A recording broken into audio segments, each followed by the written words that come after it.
Right, I went and hit the bloody cancel the stream button, so I did. My bad.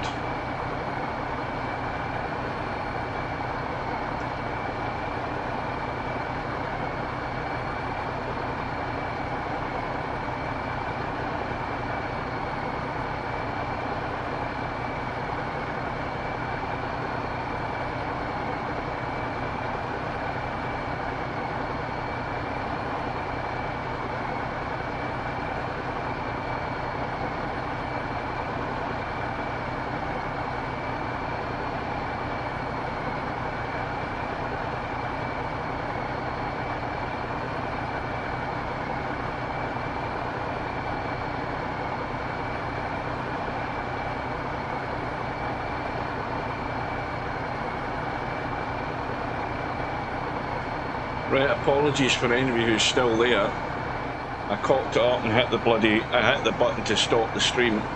Well, now that we're out of the crop, we can see that that route there is a dead end, according to the sign,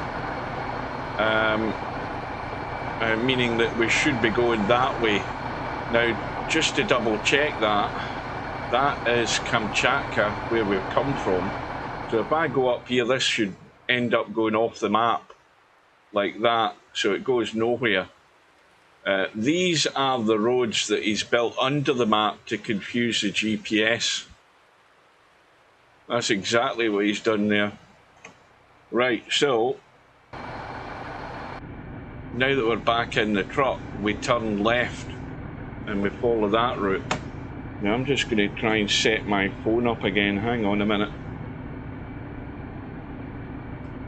Whenever I go to the fly cam, there must be a shortcut button on the numpad that allows you to kill the stream. It must be a YouTube thing, and I haven't reset it, and it keeps bloody cancelling it if I hit the wrong button. Right, let me come out of that. Just trying to get back into my channel on YouTube. Will just be a second. Right, I can't get back into it at the moment. Right, anyway,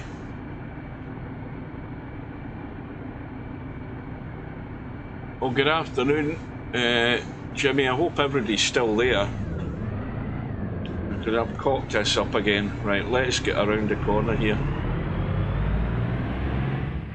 What gear am I in? Did I say I was in second gear? Yes, I am. Well, maybe I shouldn't have went down into that hole. Maybe that's not quite as easy to get out of.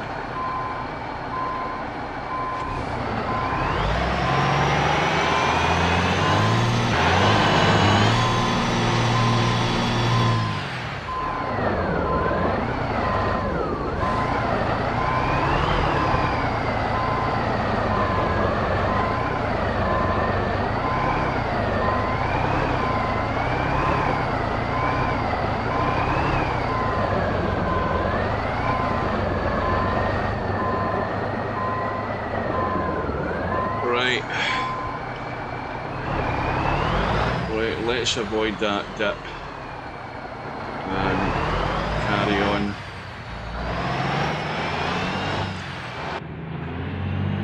Right, so we're now on the correct route now.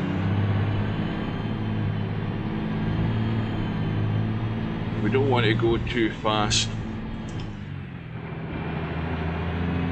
I'm pretty certain there's a lake on the right hand side, or a river on the right hand side once this opens out. You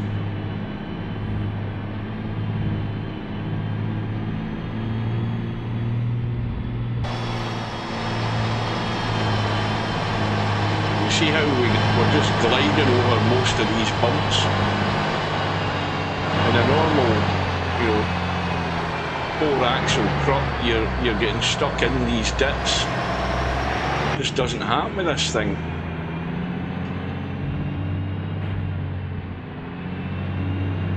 Right, so there's the first town that's come up. Let's have a look at the map. And we are there. So that's the first one that we've discovered there. So bear in mind that this route here bears nothing to the route that you end up taking, but we are on the right direction. Back down the gears again.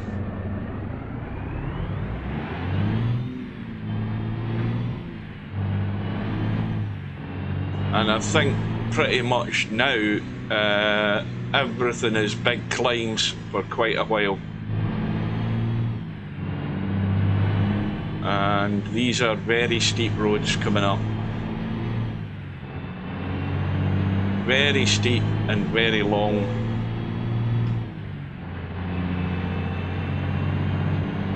And this is where it starts now. So we got through the muddy part of it very easily.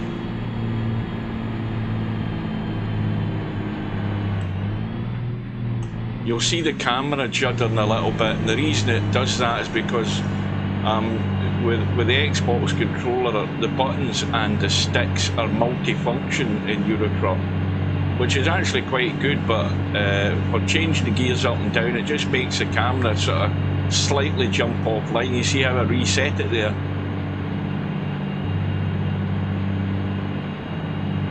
So we're going up here in 5th gear, which is not bad.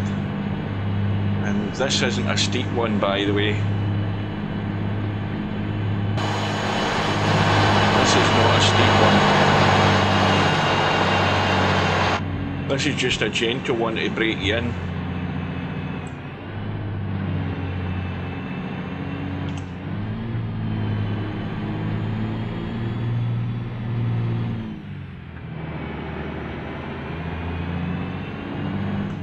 And I think the other thing also on this complete section here, there is no traffic for miles and miles.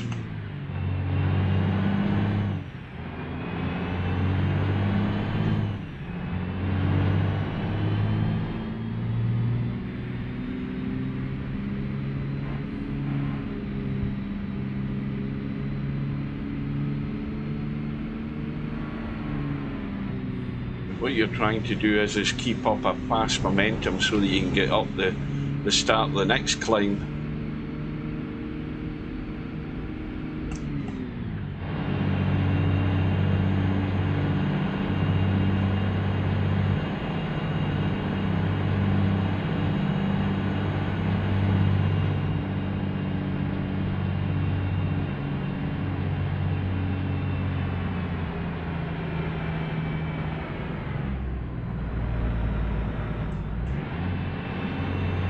Now I think we'll get the next muddy section, which I think takes us to this lake.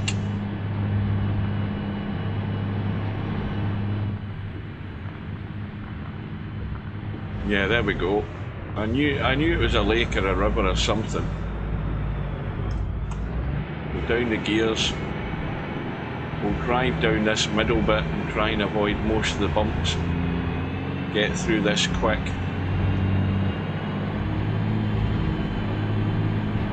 Do you like sparkling water? No, I don't. I like, oh shit, that's us falling through the map. That's the other danger of this map, is falling through the map. Hang on a minute.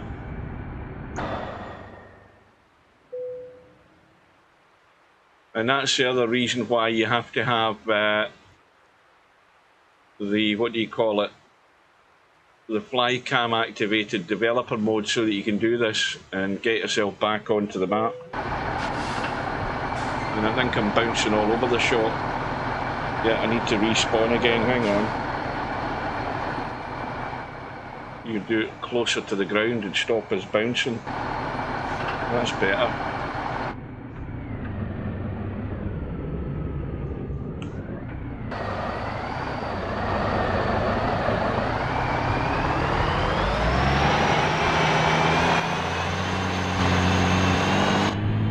No, I don't like sparkling water, I like just plain water. I've got a big 5 litre bottle of plain water sitting next to me.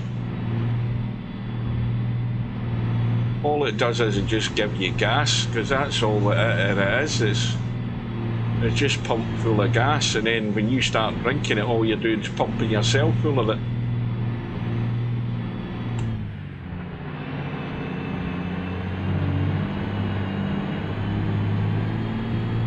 Yeah, don't go too close to the edge or you'll fall through the map. A bit of belated advice there.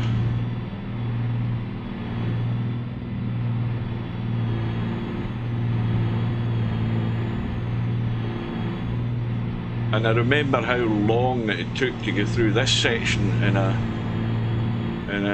maybe a Kamaz truck or something like that. It still takes an age.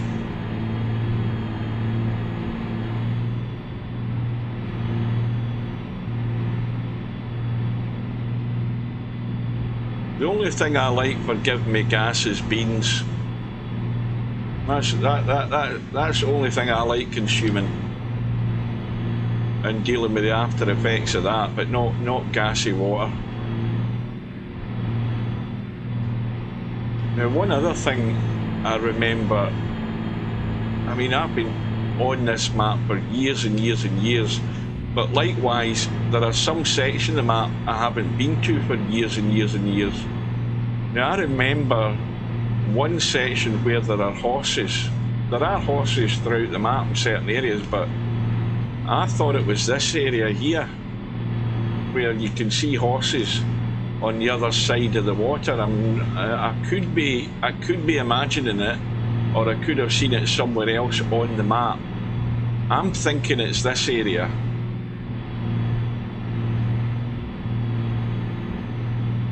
But like I say, my memory's so vague about certain areas that I've not been to for a while, it's difficult to remember. We'll just keep plodding along here in fourth gear. We are flying through this. Because I think that, see again, even having done it not that long ago in this area, I was thinking we were at the hilly section, but we only went up one little hill there. It's still to come. And then we've got another bit with fun and games as well to try and overcome in this truck, which I think is going to be hilarious because it's far too bloody long for trying to get round these corners that lie up ahead.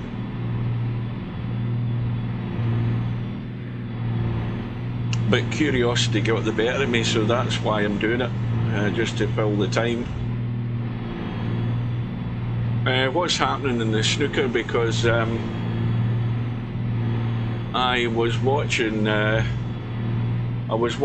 to the mid-session interval, and then I decided I was going to do a little bit of truck driving.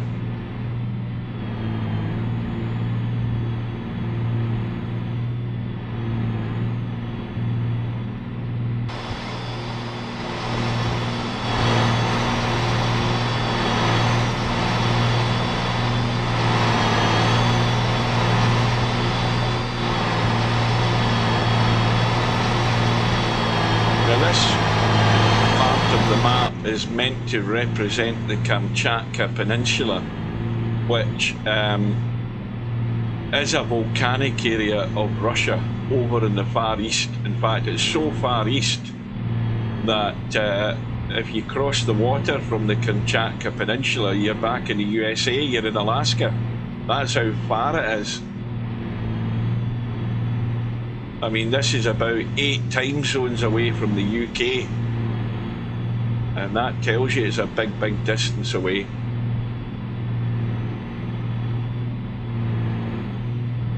(4-3) to Wilson, is it? Oh well. That Zanganga, I mean, he made it, as good as he is, he made some silly shot choices earlier on in the match. He played a terrible safety, and he also committed the cardinal sin of not putting the brown safe when he should have. Dennis Taylor said it at the time, I said it at the time, watched the telly.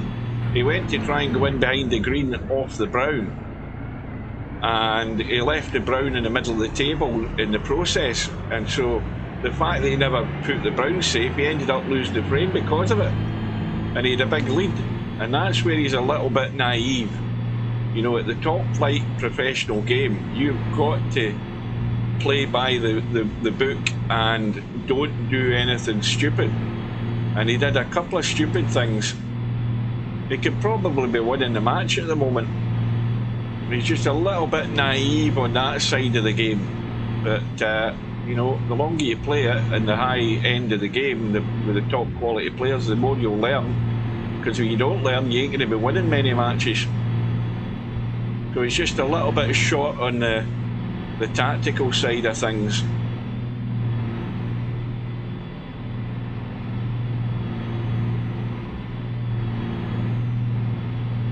Well, that Jawi that Mark Allen was playing, I mean, don't forget, that's the boy that got to the 14-5 lead over Luca Brissell in the semi-final. I mean, these Chinese boys are good, and the longer they stay in there mixing it with these guys, the top flight guys, the more dangerous they're going to become. You would think that sooner or later one of these Chinese boys is going to win the world title. It just seems that the odds are stacked in their favour with the amount of players that they've got in the game, and it would have been a lot more if these cheating bastards hadn't decided they wanted to try and make some quick bucks, and they end up cheating, and they end up paying the price and ruining their careers because of it.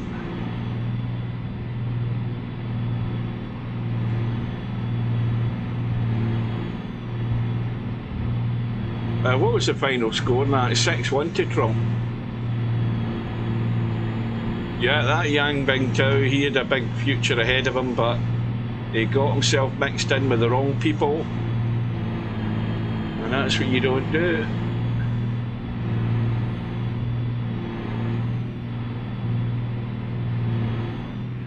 But you'll never hear of them again, because not only, I think, if I'm right in thinking, not only have they been banned by the the World Professional Snooker Organisation, but I think the Chinese authorities have done them as well. I think I read something about that. So you won't hear of them again, you won't see them again.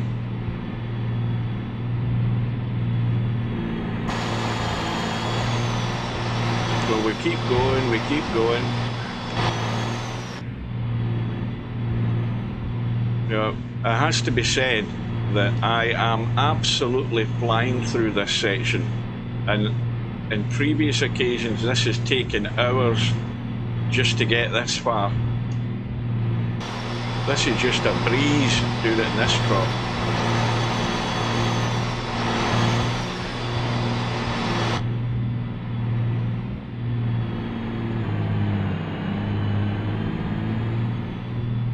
Now we've 146 miles to go. We'll eventually get out of this area of the map, but that'll take another, well, more than an hour, certainly more than an hour, and then we have to make a right turn, which then takes you onto, we end up heading into the winter section of the map, because then it's all ice roads after that. Right, so we're on more solid ground, and then are we back onto main roads, or are we back onto grassland here? I can't remember. I think we're back onto main roads now. Now the mountain section starts, I think.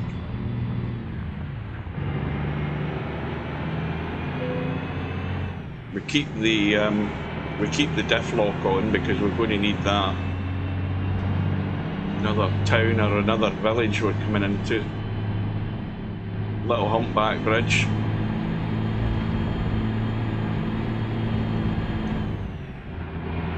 And no worries about traffic because there is none.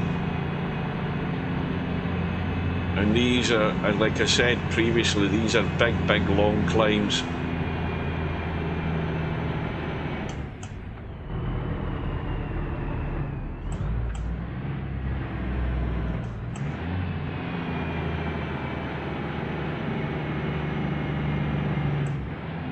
Trying to get the gearbox to go down quick enough to keep momentum going. I don't think fifth gear's going to hold us, or is it? Because you know, this gets a bit steeper further up ahead. Yeah, I don't think we'll make it. I'll go down to fourth.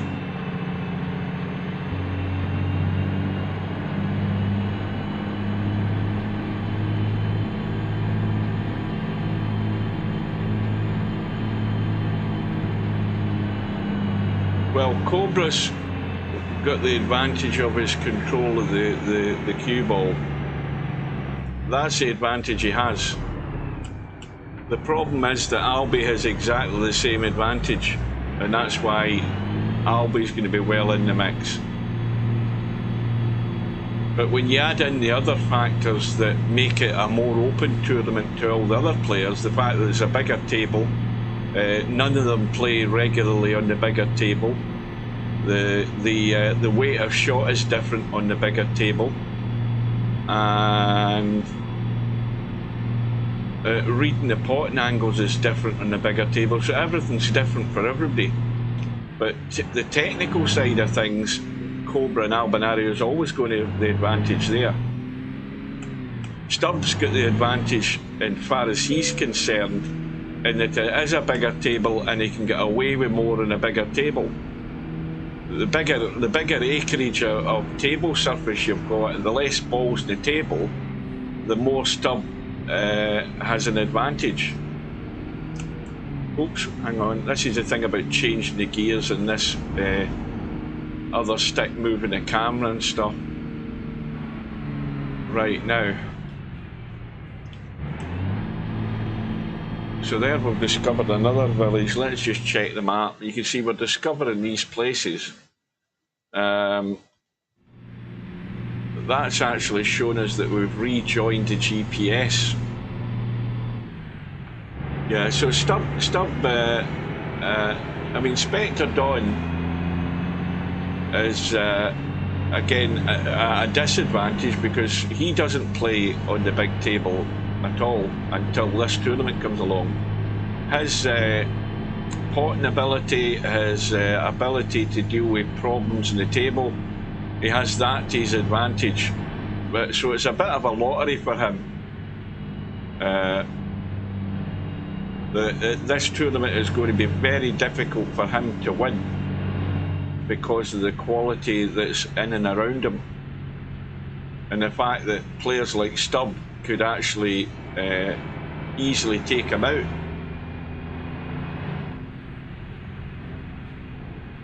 But Stubb needs a lot of things to go in his favour, as he always does, if he's going to beat Spectre Dawn.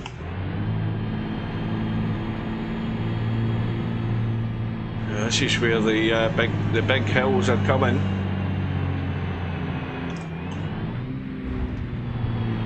Down to 6th gear.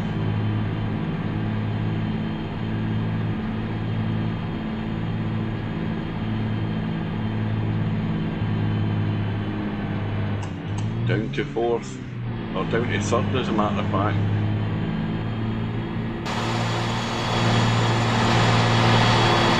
Now they're getting steep.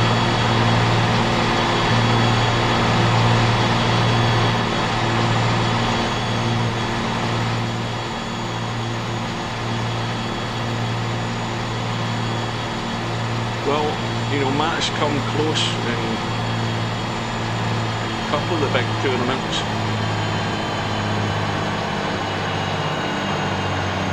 And he could certainly do well in this one because he's more used to a bigger table. The fact that he's played a lot of snooker. So the 10-foot table won't give him any fears. But I think the main problem is just the familiarity with it. None of the guys play on it at all. Right, come round to another big steep section. The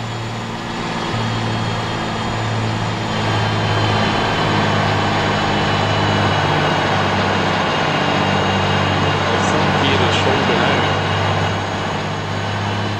It's holding out well.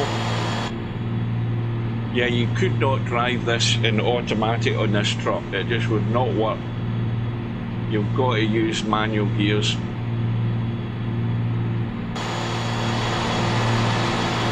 Another steep turn. Big mountains behind us. Is third gear going to hang on? It's trying. Yeah.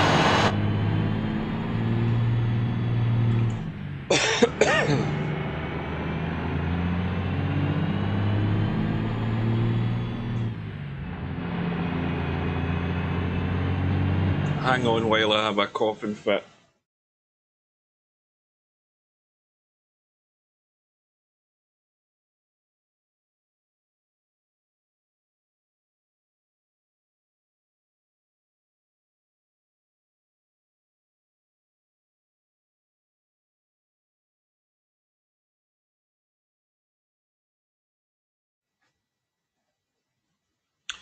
It's the vocal cords crying out again.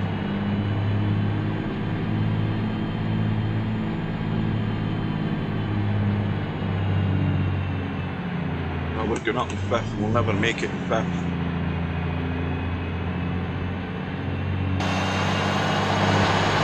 Third gear seems to do the trick though. And we're still climbing. We haven't gone down the other side yet.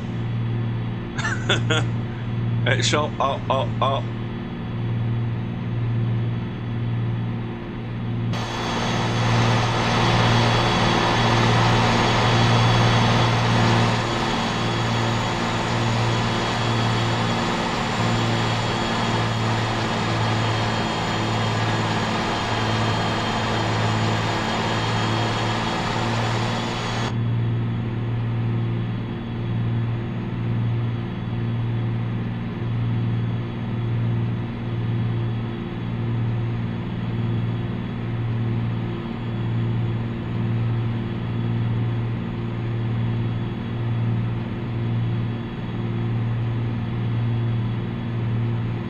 Anybody that hasn't seen this section will understand what I mean by long climbs, long steep climbs, certainly in this part.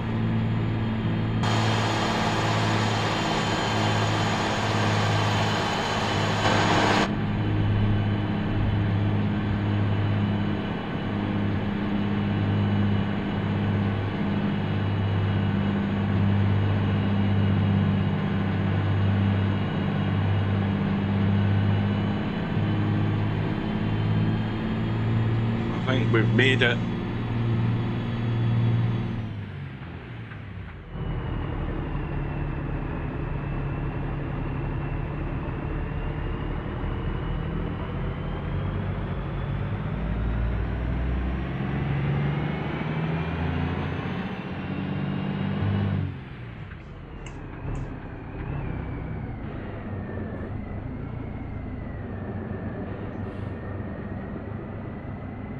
And of course, when you have a big steep climb, you have a big steep drop the other side, so we won't get crazy.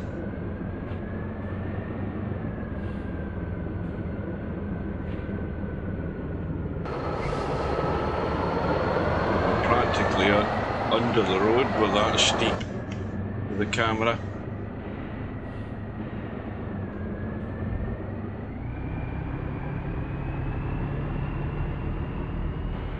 And we're off the GPS again as well.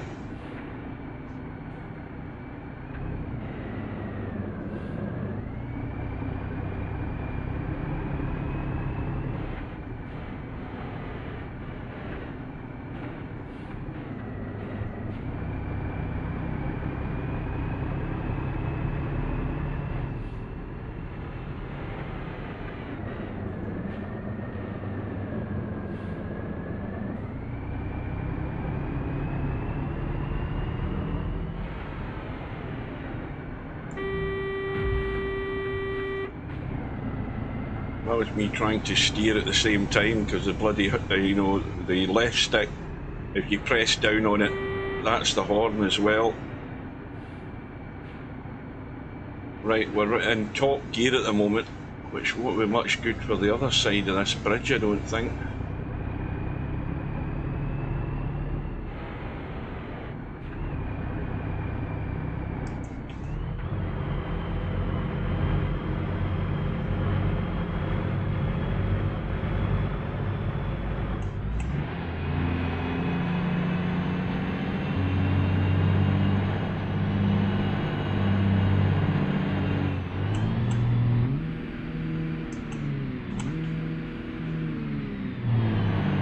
You're right down to third gear quick.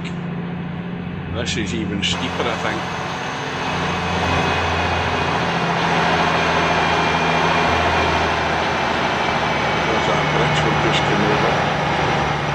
third gear struggling here a little bit.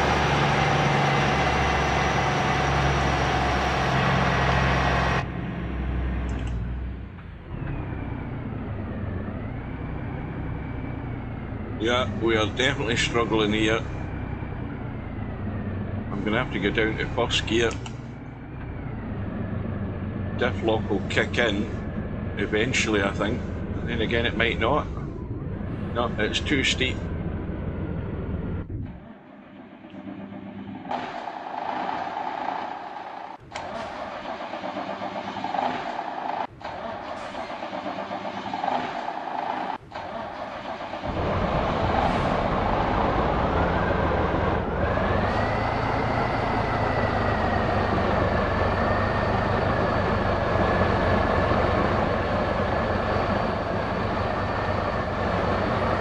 Remember, this has been the steepest road that I've ever been on, and we can't get momentum at the moment. It will kick in eventually. You just got to be patient and weave your way up the bloody hill.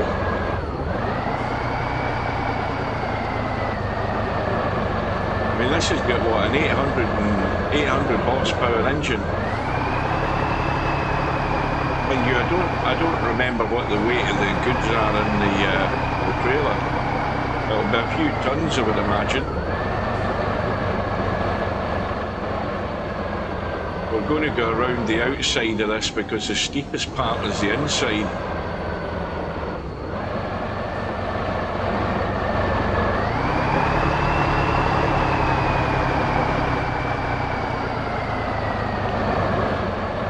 How steep is that? That's just bloody ridiculous, isn't it? It's crazy.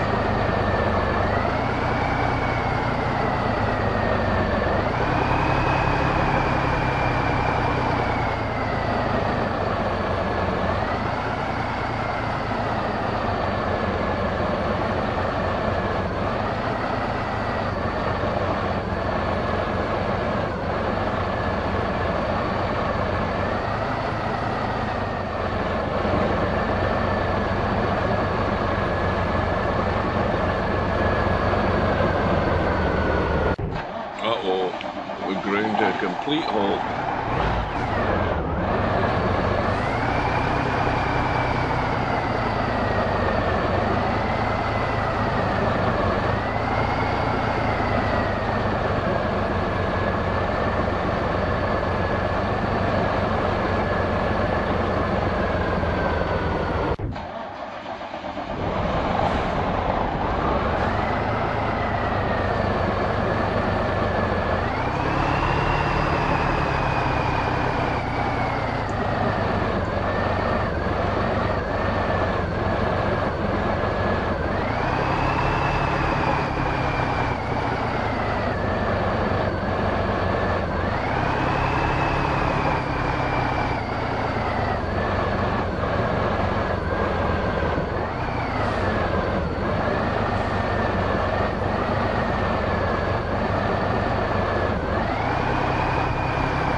There's the bridge still at the bottom of the hill. Well, at least we're getting a nice view of the bridge.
Got to stay on the outside here, because that bend up ahead is another steep inside turn, so we just need to open it out a wee bit on the outside on this far lane, which I think is probably another reason why there isn't any traffic in this section of the map, because you need to pick your way up these very steep roads,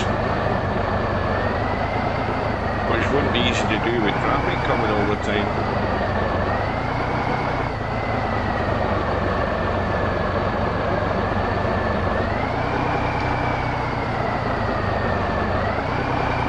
I mean, that is a few hundred feet below where that bridge is.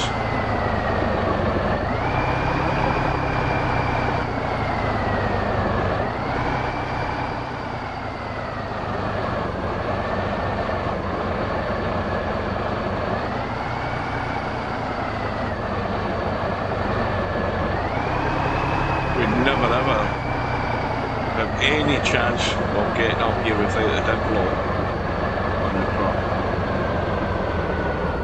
and even with the diff lock on, the trailer wants to pull us back down the hill.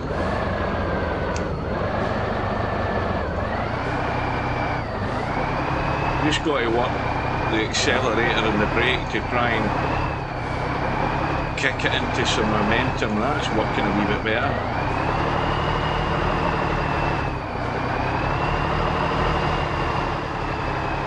This is another tough part to get around.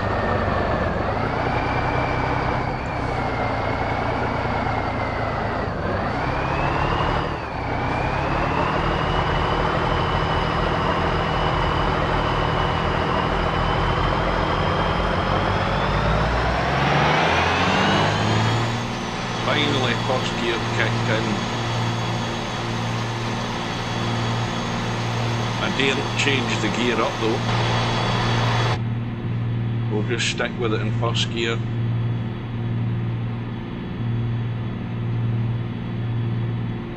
Well, perseverance will get you there in the end. You just got to work your accelerator and brake technique, switch back and forth to eventually the gear will kick in and away you go. But you'd be a brave man to change this up to second gear right now, I'll tell you that, because this is another steep part coming up. Well, if this isn't steep enough, well, that bridge is now out of sight.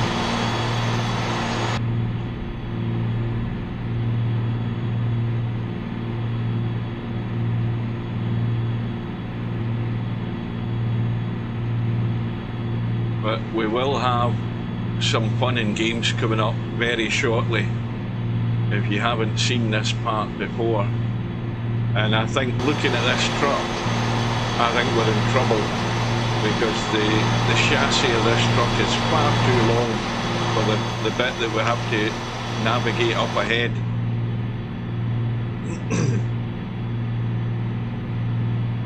Although, having said that, we can get out again. Remember that those first three axles, they all turn, and the rear axle on the tractor itself, the rear axle is steerable also. But I still think it's far too long to get around some of these corners up ahead.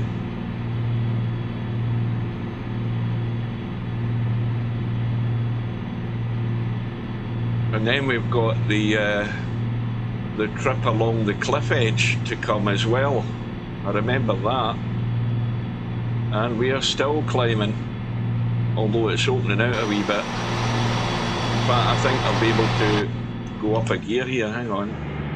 There we go.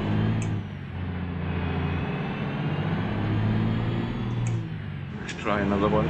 See if that'll hold. We're up to fourth. Oh, now we're getting steep again.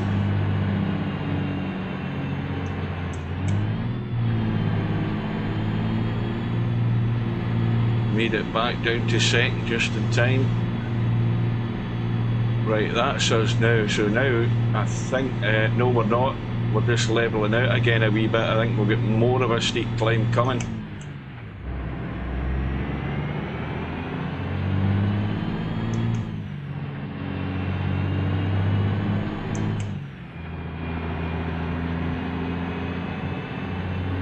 Yeah.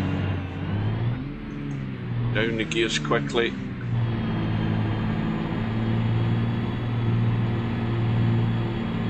Down to third. It's holding at the moment.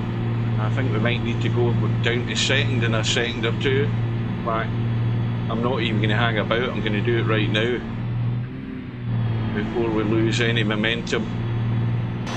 This looks like a bit of a bugger, this part.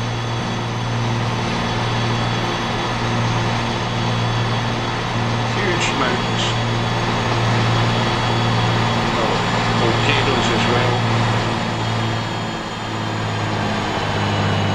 Oh yeah, here we go, big time. Oh yeah, this is going to die a death. We ain't going to make it in this. Down to first, get the brakes on. Extremely steep. Jesus Christ, I mean, what angle is that? 43 degrees, 42 degrees. That's just ridiculous. The same again. Accelerator and brake. To pump it up the hill.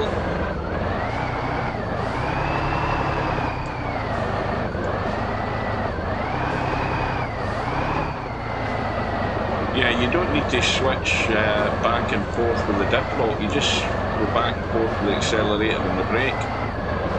And eventually you'll get it moving, unless it stalls like that.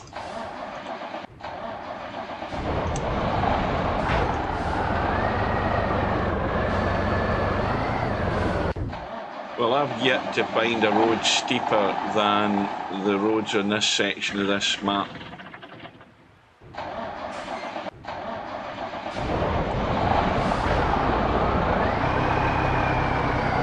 The quicker we get through this, the better, because we are really struggling here.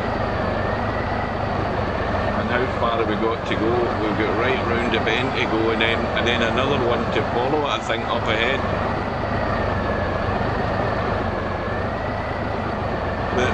The problem is the length of the axles.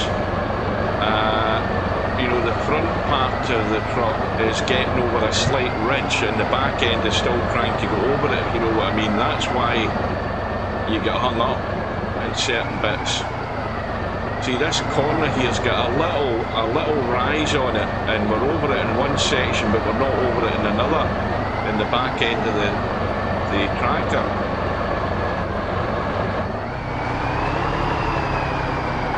I think that's us over it now. Now it's just the weight of the trailer on top of the last three axles that's holding us back.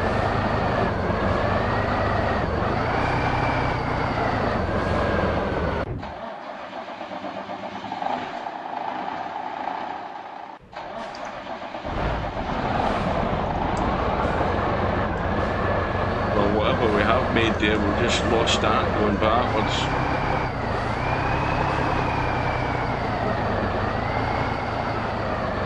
Let's just try and go further out to the left here, to the edge of the road,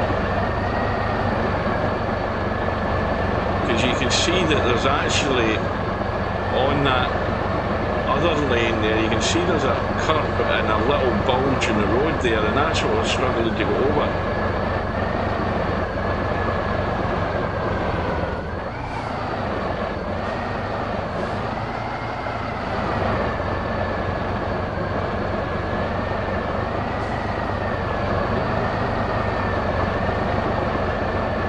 That's the problem. I can see it on the road surface.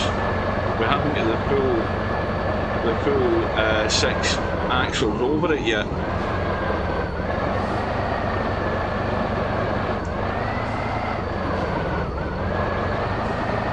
And it doesn't want to go over it.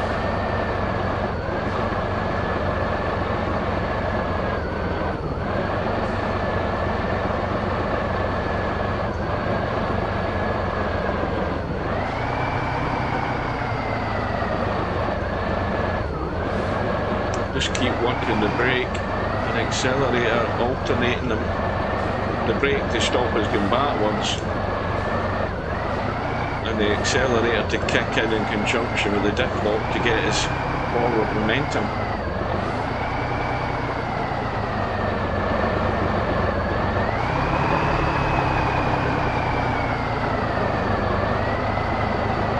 It was a terrible Christmas and New Year, and I'll tell you why. Because I had 2 bouts of man flu, one right after the other, Christmas week and New Year week, and my chest has only just these last few days cleared out because it went to my chest. So everything's okay now, but no, it was not a pleasant Christmas at all, now that you ask.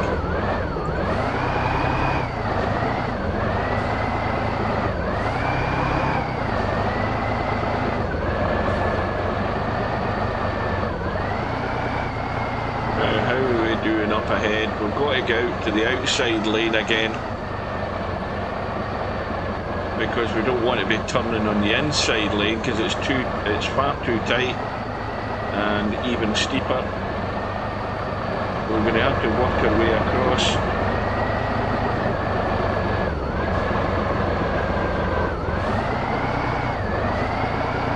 This is what takes so long, is getting up this bloody whole sequence of big hills. But unless you're in a bloody sports car, you ain't getting up this hill fast. Put it that way.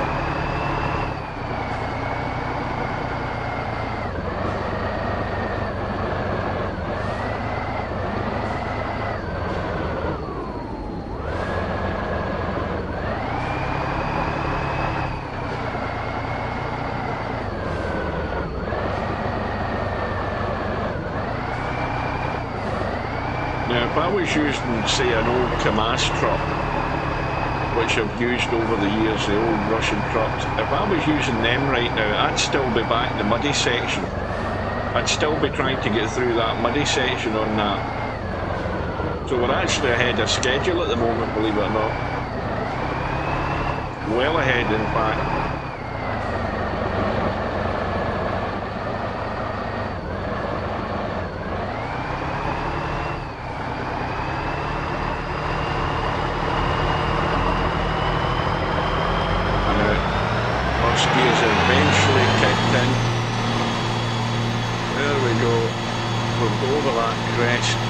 Stay in the outside lane.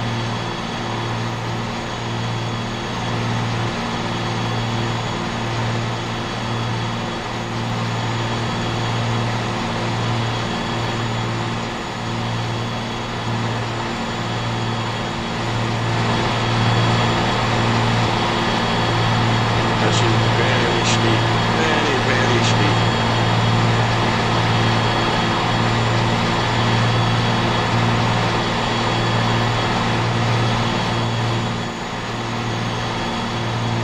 To the right hand side, again avoiding the inside cut. I think we might get stuck in this bend up here because it's looking like it might hold us up. We might be lucky and keep the momentum going, but is it going to let us get around that corner?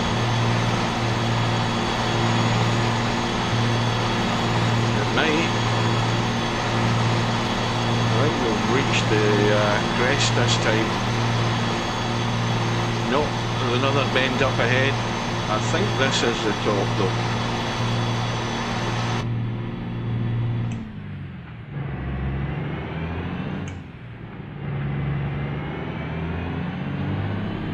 Or is it?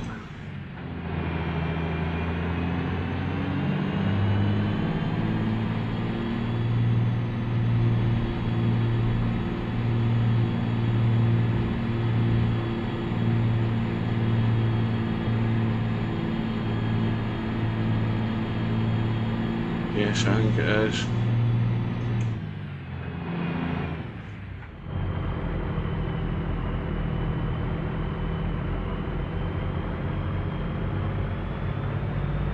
Now eventually we're going to run out of asphalt.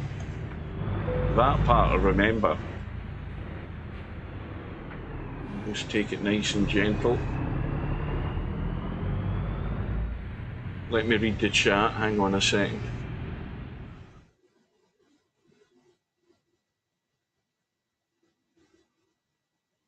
Yeah, I was not feeling well during those 2 weeks. Let me see if I can find my live stream again on my phone. That way it's easier for me to read the chat.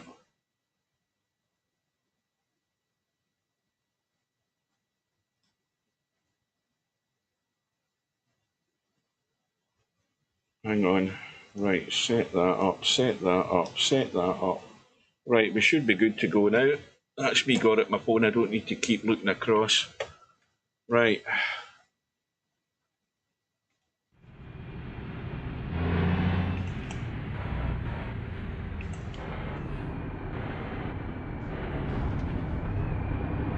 We're not going to do crazy things with these bends, flying round them at 100 mile an hour and flipping the truck over.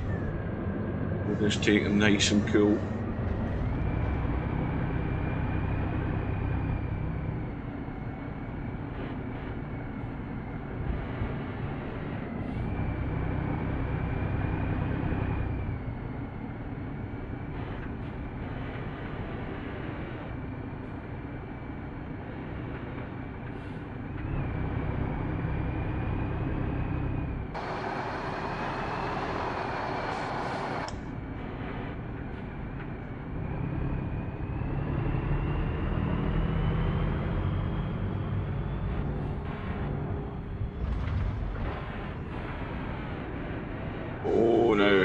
Hang on a minute, there we go, nearly got overexcited there.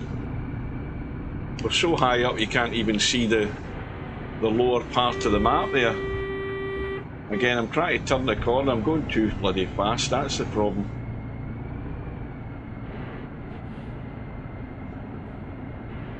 Because really I'm trying to get through this section as quick as I can.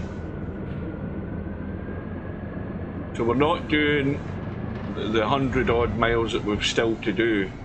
We're only going through this main section to the top of the map. At least that was the intention when I started it. And we're still going down. That just shows you how big a climb that was up the way. And it's taken us that bloody long to get down the other side. I'm trying to remember if it's another village that's at the other side of this. I think there is a village or something.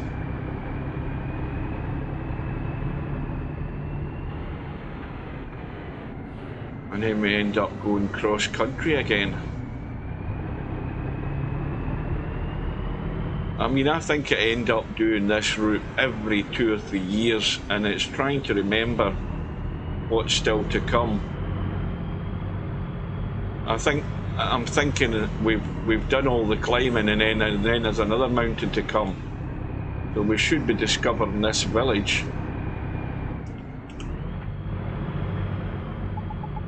There we are. Right, now we need to make a decision. So what we'll do is we'll get the fly cam out, try and not cancel the stream, have a look around. I think we're just going straight through here, aren't we? I don't see any road signs, because the clue is always in the road signs, and I don't see any.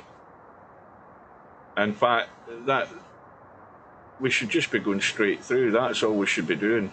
Right, don't need to worry about that. Down into third gear. There's what happens when you change the gear and you don't get the button configuration right. You move the camera. That's what's annoying about the manual controls and the Xbox controller. It's getting the timing right. That's a simple reason why I drive in automatic.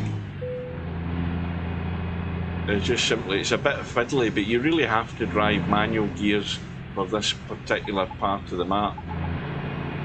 Right, so the GPS is struggling again, and we need to keep going.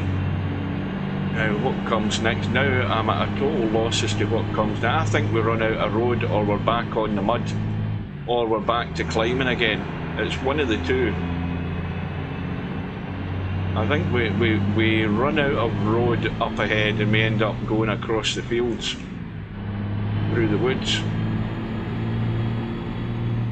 We don't need to worry about speed limits.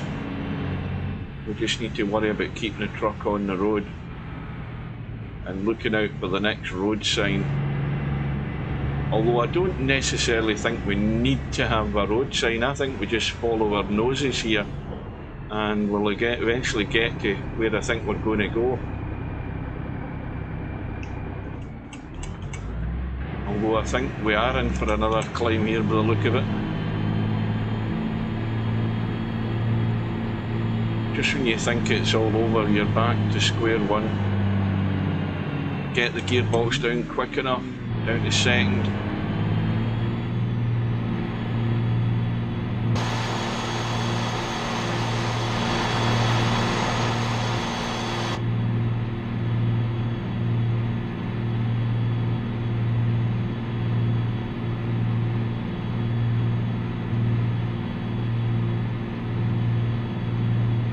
Just move to the outside.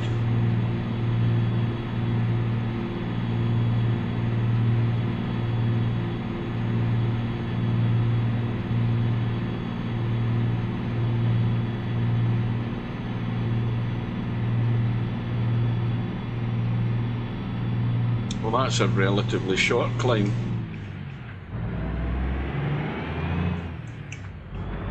We'll jump straight up the gears. Feather the brake. We don't build up too much speed. Controlled descent, I would call this.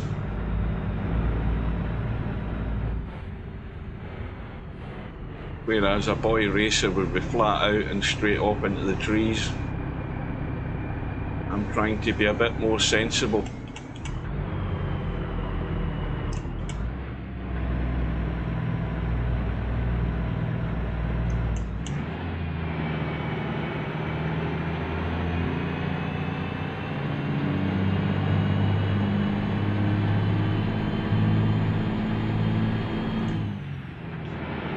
Up to 5th gear. I think we'll be dropping down again pretty quickly though, looking at what's up ahead.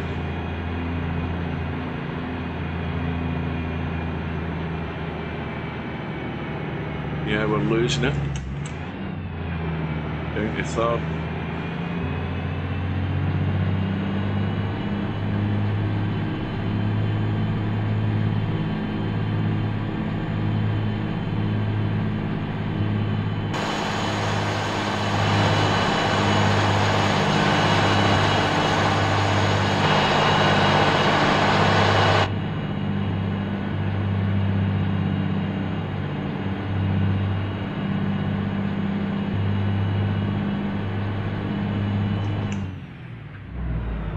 That's not going to work. I shouldn't have changed the gear. I shouldn't have changed it. That's what happens when you get momentum and then you start mucking about changing gears, you lose it all. Up to 2nd. We'll just keep it at that. Not going to risk going up a gear. We'll just keep it at 2.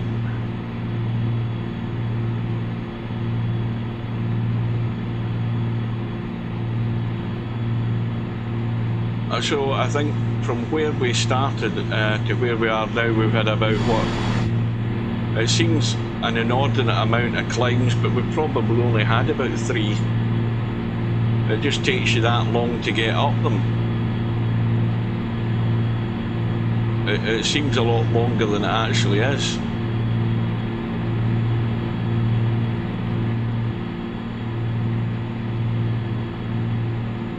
But it will end soon.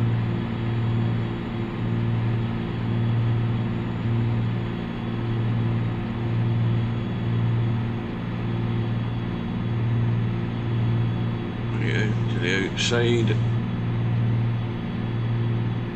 Yeah, I think this is going to be another steep one. It's looking very much like it coming up to this bend.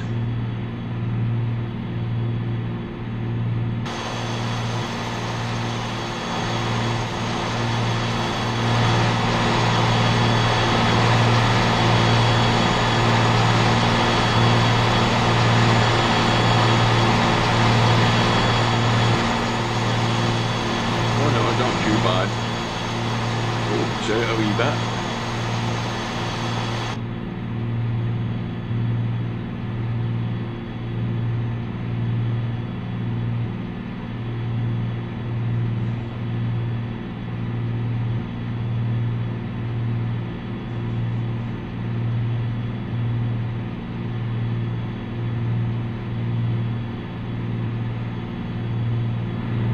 This doesn't look very inviting though.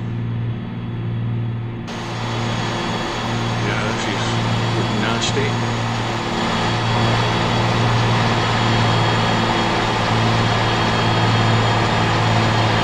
Listen to see if the engine's going to hold out, the gears are going to hold out. It's just dropping a little.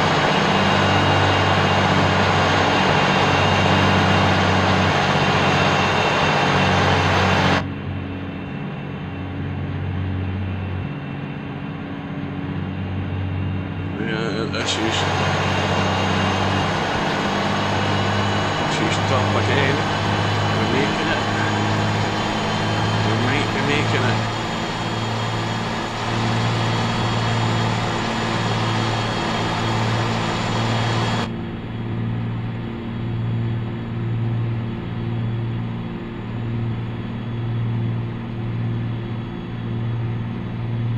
I'm just waiting on the part up ahead where I get my bearings back properly. That can't be that far away. Let's jump the gears.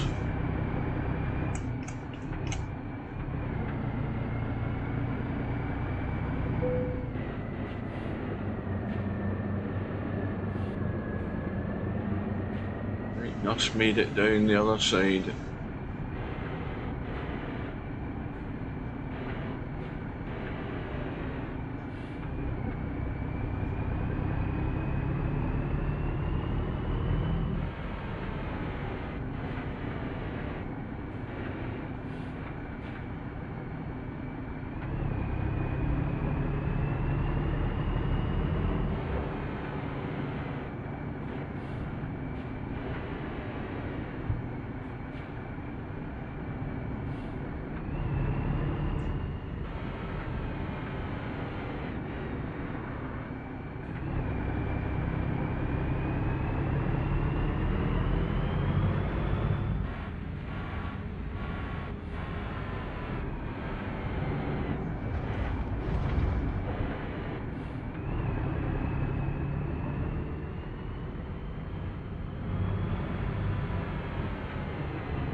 Break down the gears again.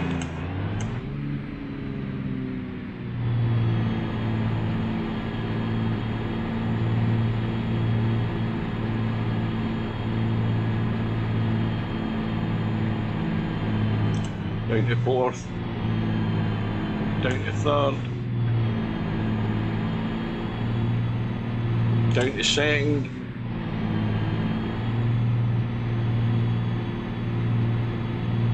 Stay in the outside. The outside is more open. It's a more open turn. The inside is tightens up and steepens up, and that would kill the momentum.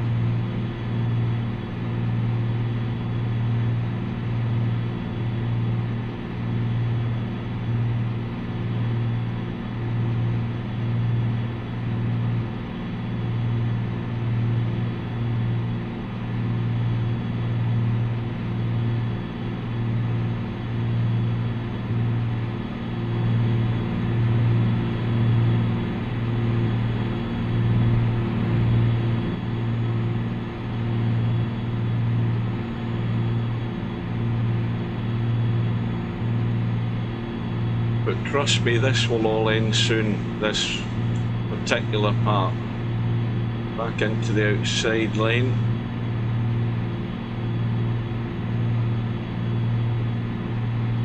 Even this section feels as long as it ever did to get through it.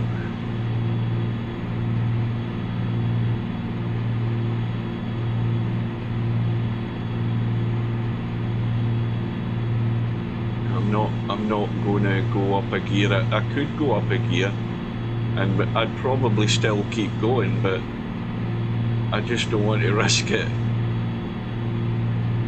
You know, once you've got momentum, you can so easily kill it, like I did earlier on there.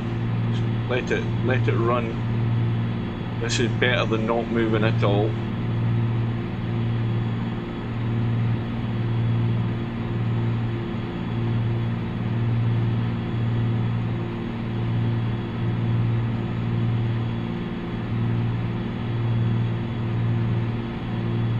Still no idea what mileage is left. GPS died a long while ago.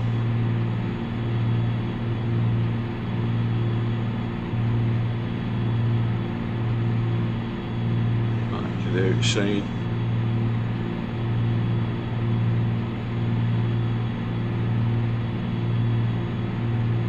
Right, let's risk it now. This is a wee bit flatter. Took us up to third. We'll leave it in third and listen and see how the engine holds out, how the gears hold out.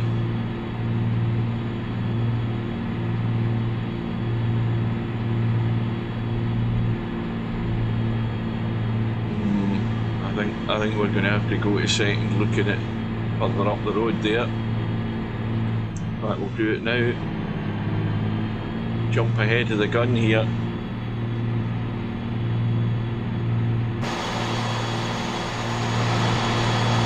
Well, this is nothing compared to what we've had to climb so far, but it is getting steeper again.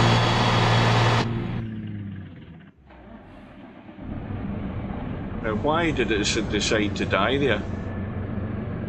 Why did it decide to just die? I never even took my finger off the accelerator. It just completely decided to die.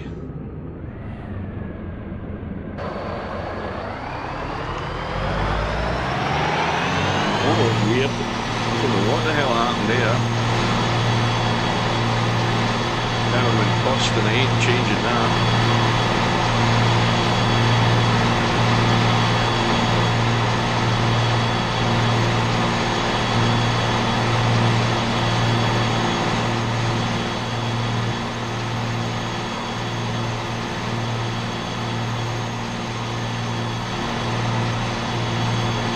One of these little sort of crests in the road again, but we've got decent momentum at the moment, so I think we're going to make it no problem.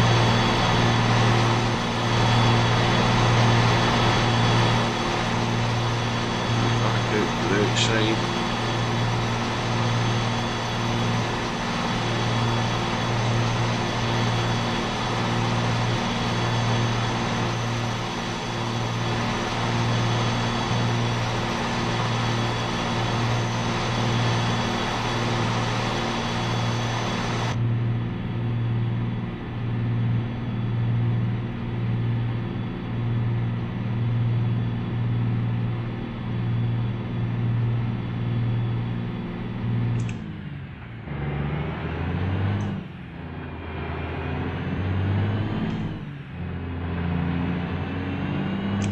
I think we're at the top.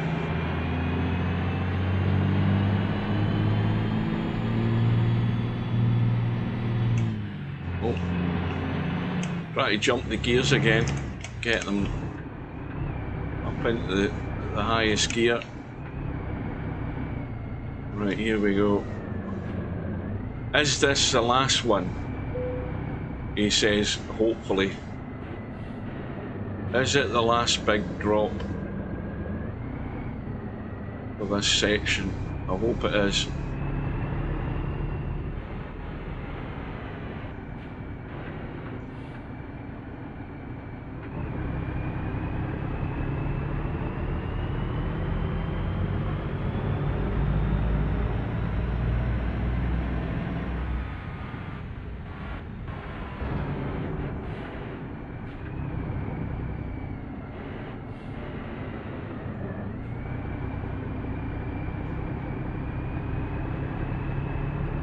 The problem going down these hills too fast with this truck is the weight of the truck is heavy, but the weight of the trailer is heavy, pushing us forward. So that way you're going too fast, you can't make the turn because the momentum of the trailer and the weight of it is pushing you forward rather than letting you turn the corner. So you end up going off the mountainside, either into a ditch or maybe 300 or 400 feet below. So it's always got to be controlled descent. Don't get carried away with the speed that you're building up, as I have done on numerous occasions when I've been here in the past and wrecked a bloody truck. That's another one. Well, we've got a wee bit of momentum going. There we are. Right. So now we're back onto the dirt. Now I think we run out of dirt and we hit the grass. Is that right? Let's have a look at the map. I'll tell a lie, we might have more of the dirt to overcome. So we look at the map, and that's why I took out the Russian translation to English so I can read these signs corresponding to the Russian on the map. So if we look at that one in the bottom there, it says AT, let's say it says ATN. But hang on, let's get the brake on. We'll just stop the engine for the time being. We'll look at that ATN. Get the handbrake on and have a look at the map. So the bottom sign to the right says ATN Anakabo. Let's say Anakabo or something like that. So there it is there. So that's like a dead end, you would assume, telling you to go right. If you look at that place up there and we go to the map, that's the next sign going forward. Now there's another one which is that TNH thing, and TNH is up ahead, so the clue's there. You continue going forward. Right, so with that in mind, get the handbrake off, hopefully.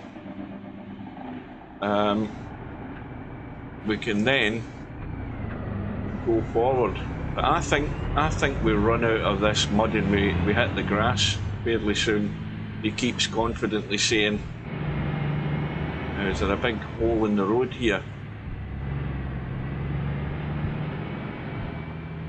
So just to prove,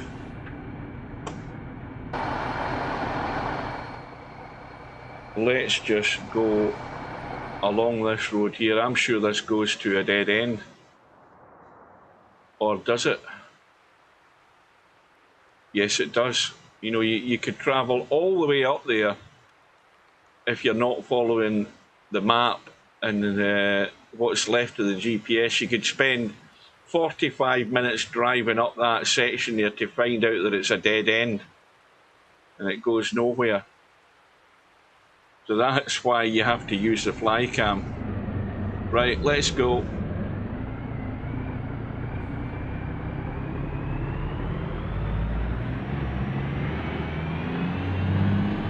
So we should breeze through this. Oh, it's not that long a muddy section. We're back onto solid ground.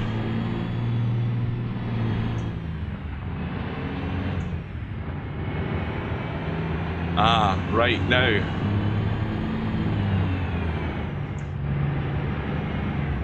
Now, what have I done here? What have I forgotten here?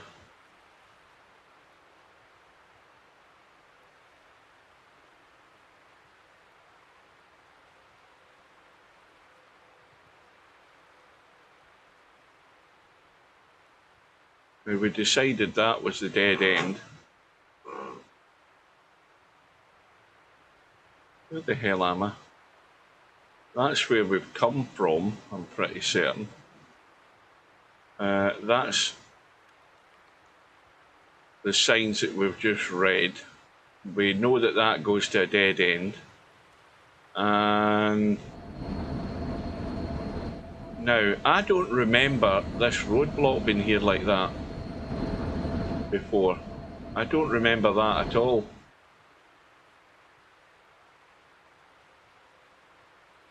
now we've got another climb up. Now, that would suggest, with that roadblock been there, that there was an alternative way to get up to here. I don't remember that, though. I don't remember that at all. Let's just go down here. I do not remember that one little bit. So we are there. There's no way you're meant to drive over here. I don't honestly remember this ever being here before. Yet I don't see an alternative route. Now, is there a turn here that I've missed going up here? Is it that way? That's the way. I think this is it. That's why that goes to a dead end. That goes in there and along there. And so you've got another long, muddy section until you run out of mud. That's it there. Right, now I've got it. I'm pretty certain that is it. Well, what the hell has happened here? Right, so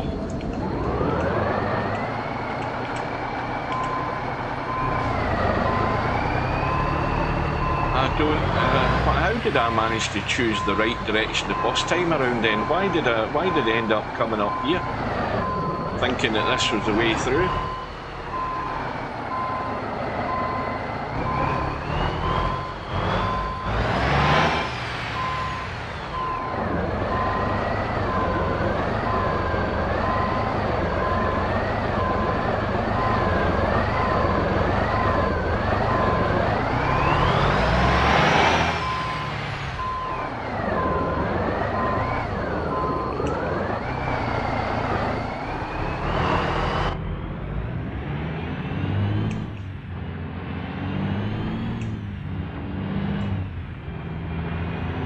Right, so we're turning left up here now.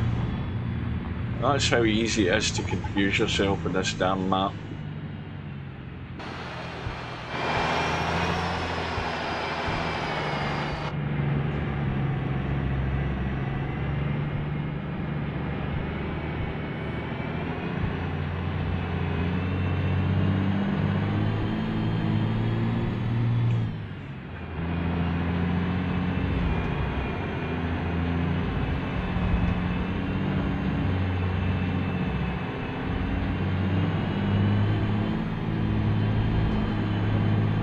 Again, we get the best out of this truck on this road surface. The biggest benefit of all with these multi-axles. We're flying through this. I don't want to miss the junction up ahead.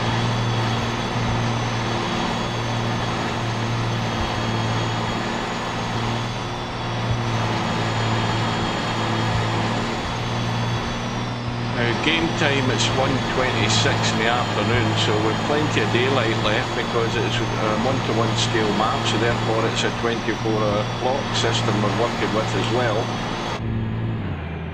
Now here is a road sign. Is it a road sign or is it just the name of the village? It's the name of the village.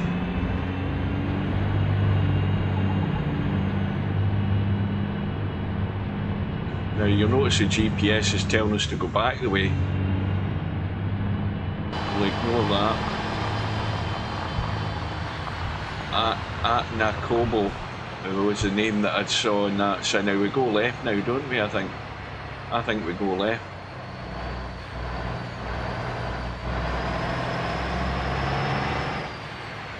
I'm going to double check that though.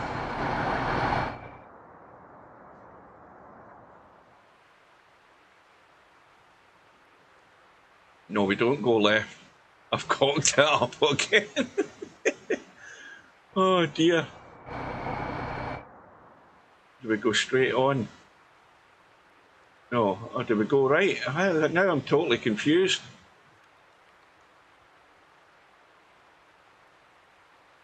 Ah, no, that turns left. Right. And that's a dead end as well. What the hell turn am I... You see what I mean about getting totally bloody confused in this damn map? Right, we've just come along that way. I decided that that goes to a dead end.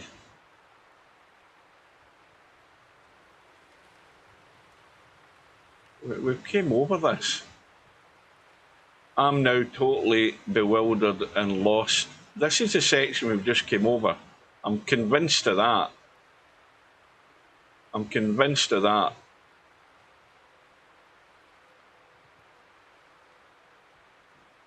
Right. I'm convinced we've done all this. What I'm not convinced of is where the hell are we going now? Right, that was the village that we came through, and it was just a little circular bit and you just went straight through. Right, we've done that. Right. And we've decided that we take the wrong turn here because this goes... Ah, no, that's what it is. No, we go left and then right, and that doesn't go to... Ah, right, so now, yeah, this is getting a wee bit complicated. And then there's another junction, and then if you go right there, that goes nowhere. If you go straight on there...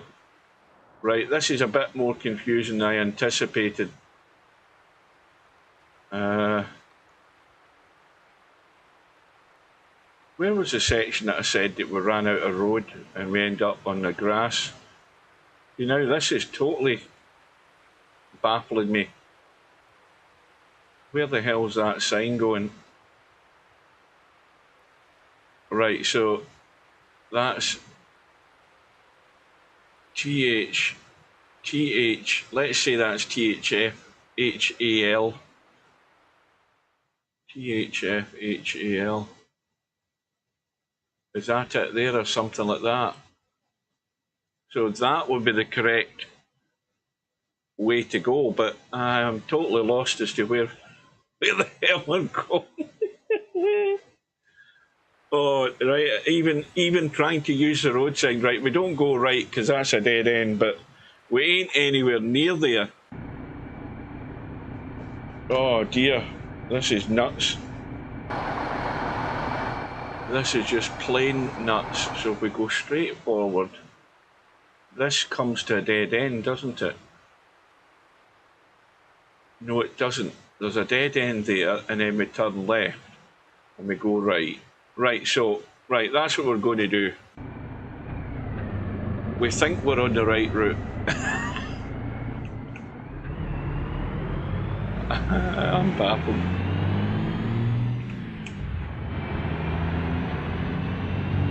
If you all think it's easy, go and do it yourself.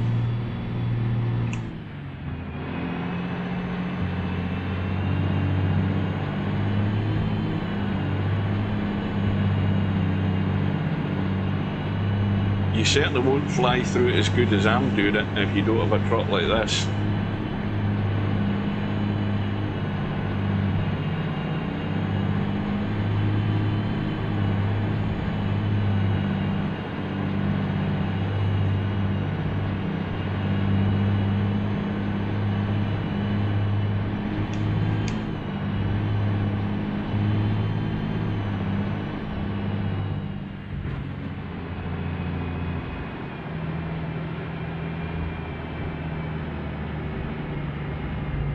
Oh, let me read that. Hang on till I get my phone. Hang on.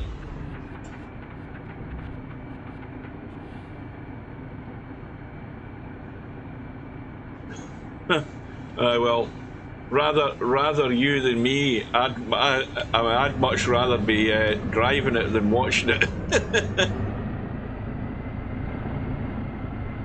But you can see how confused I get with this map at times. Let's get down the gears to get going again. Now, where's this turning to the left? I don't want to miss that.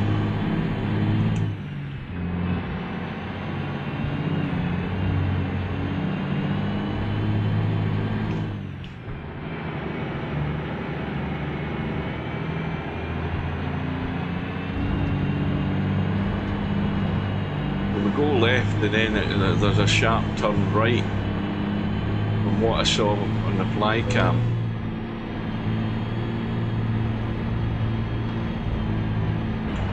There's some big dips in this road here. You'd get stuck with a normal truck on this, no problem. Look at it. There's no way of getting through this quick.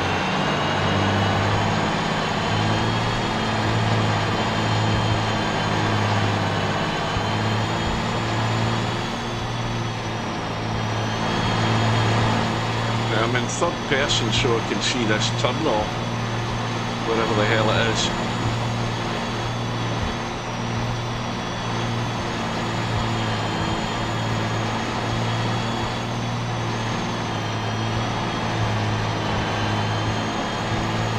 We were bouncing through this mud like it doesn't even exist.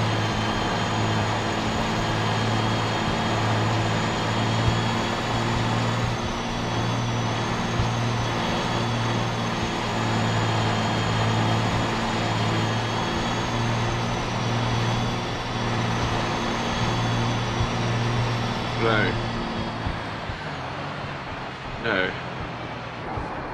that says KO3 BIP, KO3 BIPEC or whatever it is. So let's have a look at the map. KO3, so that's telling us to go that way, and we want to go that way because that's taking us on the sort of route we should be going. Right, so down left, and then I think this ends up in a sharp right at the road end up here.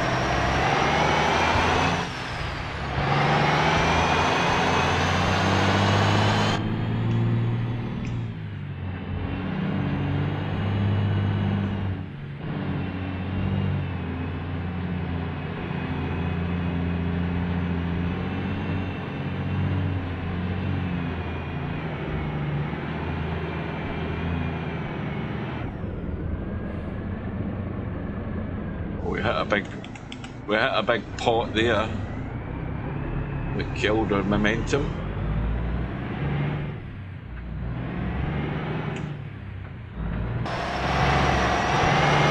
Well, this is all flooded, it's just all mud supposedly. Right, so we've reached that tight turn.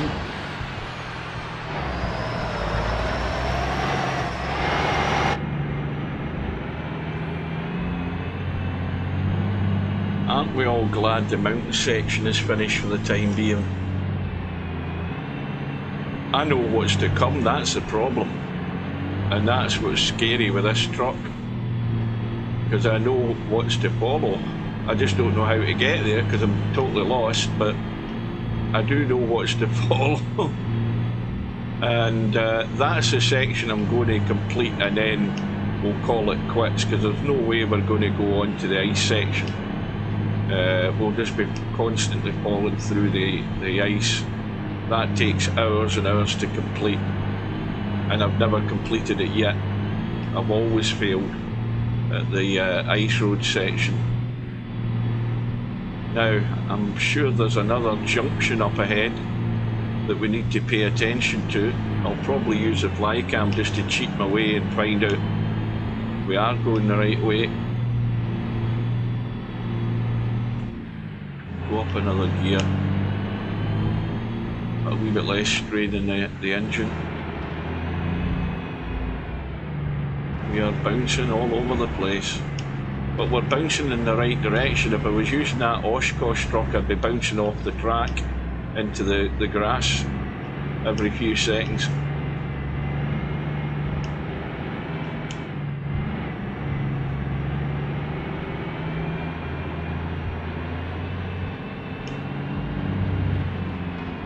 I can confidently state that this is the fastest I've ever done this.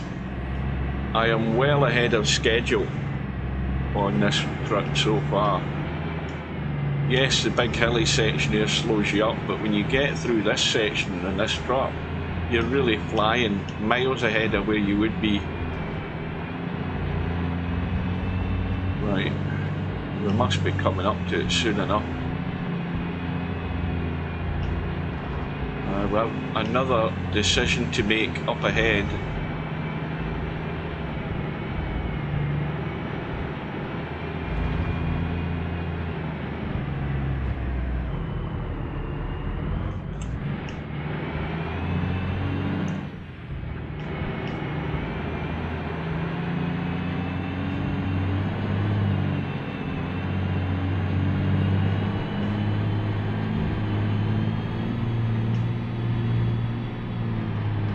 I think we're actually jumping about 10 foot in the air, this damn thing.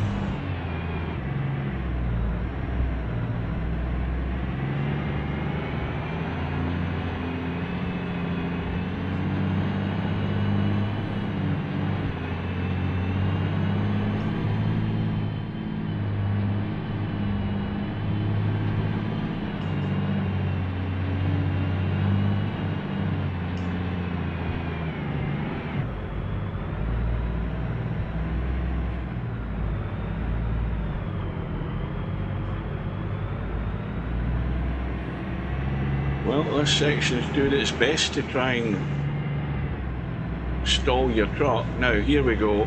This is where we need to look at the road sign again and then match that up with the map. So that's telling us that we're going in the right direction.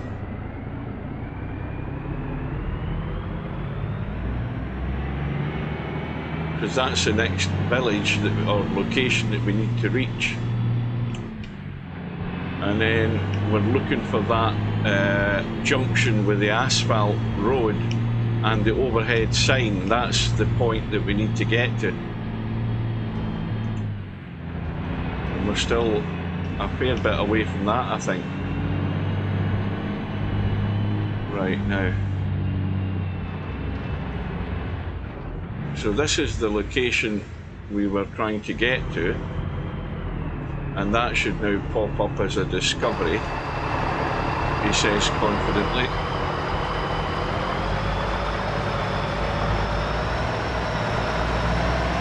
Then again, it might not.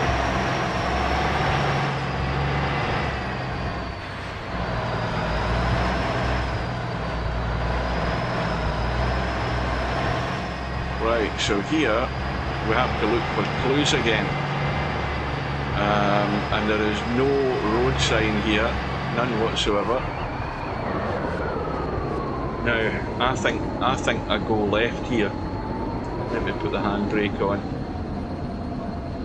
I'm trying to dig out my memories from the past here. I think we go left and then right. And then we have to go left again. I think that's it.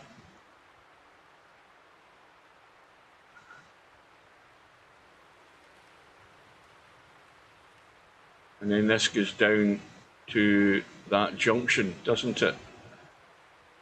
That we... No, wait a minute, hang on. That's the roadblock that we had to avoid. Right, wait a minute. I'm confused again. I am totally confused again. Right, hang on. Where the hell am I? Well, you can't go right. If you go left, that's a dead end, so there's no way you can't. You can only go that way. Now, yeah, go right.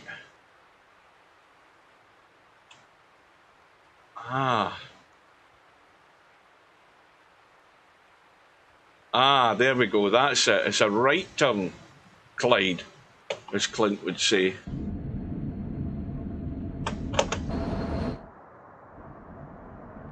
Right, so we go forward, right turn. Right, got it.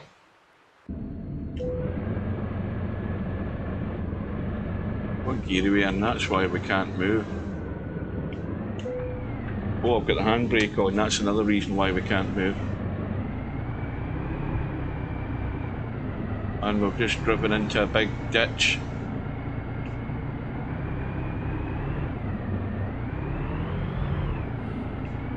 What the hell are we doing?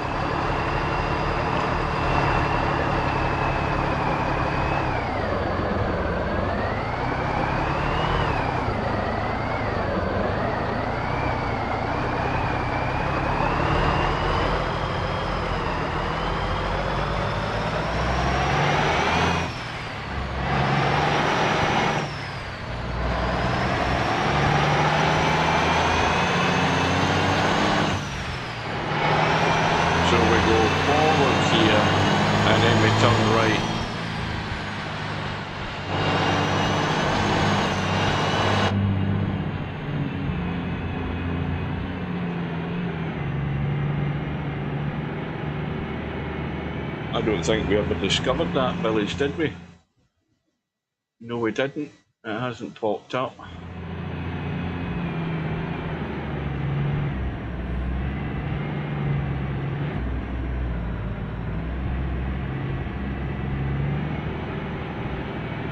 Right, so there's another road sign. One of them will say "Go map of Goba," which means it's a dead end. Oh no, it doesn't. Right, what did I decide? I think we decided we were going right, didn't we? He says confidently.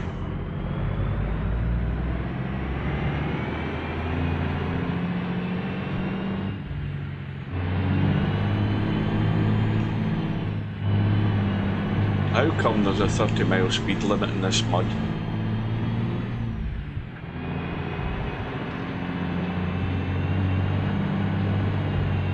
Yeah, the GPS is trying to sort of guide us, which is a good sign.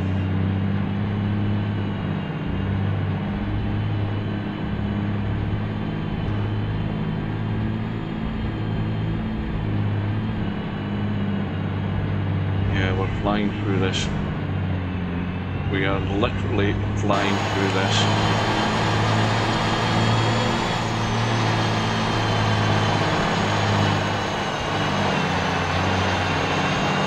Bouncing 10 feet in the air. Big potholes hidden under that mud.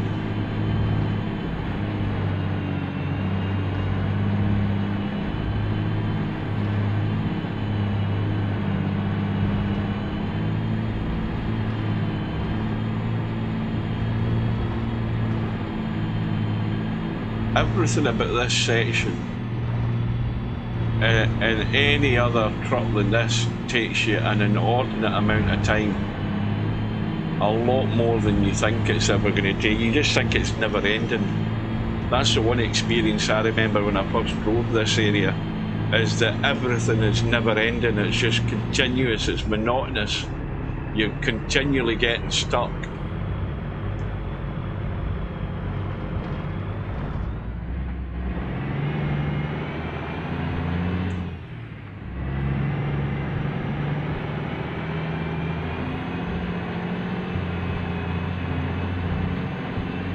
Of course, one thing is that when this map first appeared many moons ago, when a truck like this wasn't around at that time.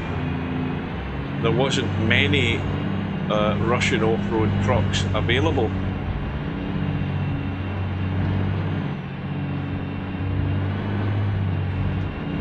You know, they were hard to come by.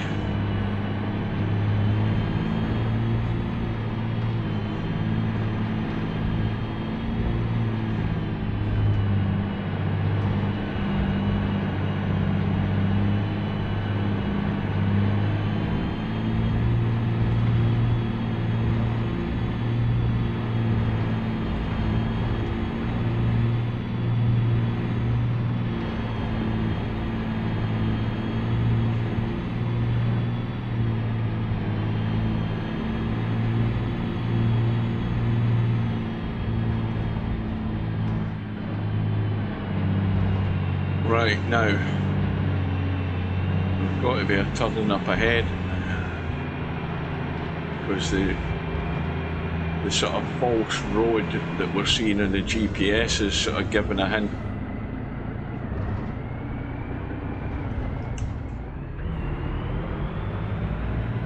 We get caught in one of those momentum killers under the mud there.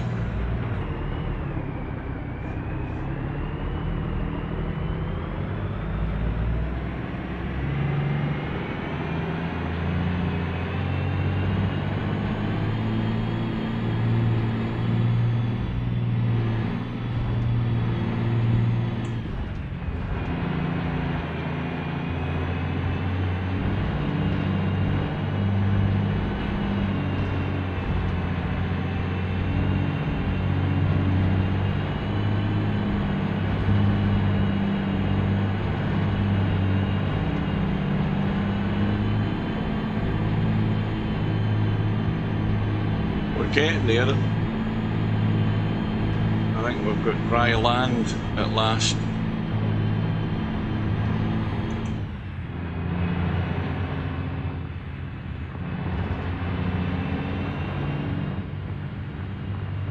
And we've got asphalt, and we've got the blue sign that I've been talking about for the last hour. So map of Kobapith to the right is of course the one we ignore, because that's a dead end. And we're looking for let's say that's a TN, say it's a TNR, TNRH, and of course we've got traffic again as well. So we go at the map, and there's the location that we're looking for, that one there. So we're turning left, no more clues. There's also a fuel stop there, so we'll top up the fuel even though we don't need it. Right.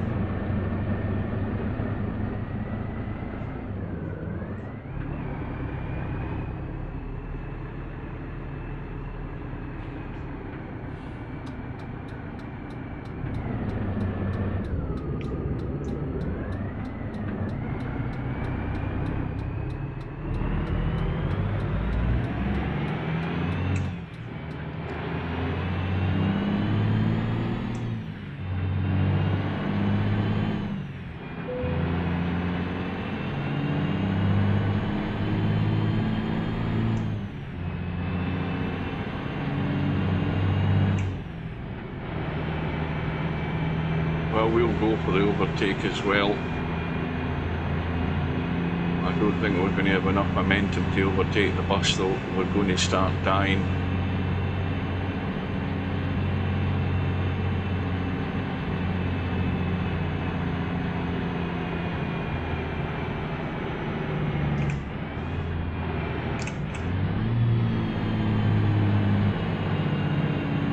Yeah, we ain't going to make it.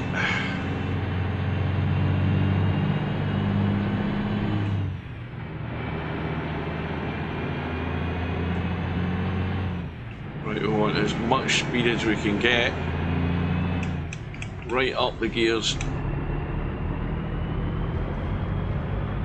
We'll gun it to the floor and hopefully nothing's coming.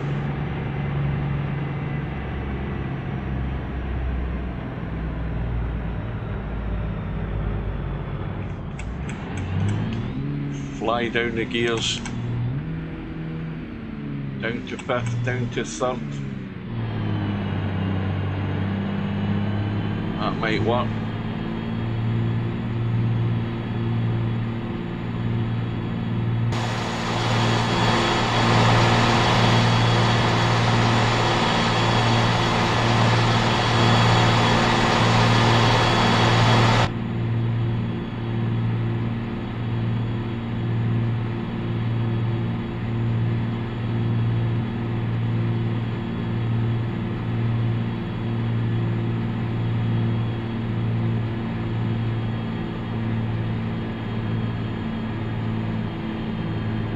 We definitely cannot be far away from the end of this asphalt until we find the meadow.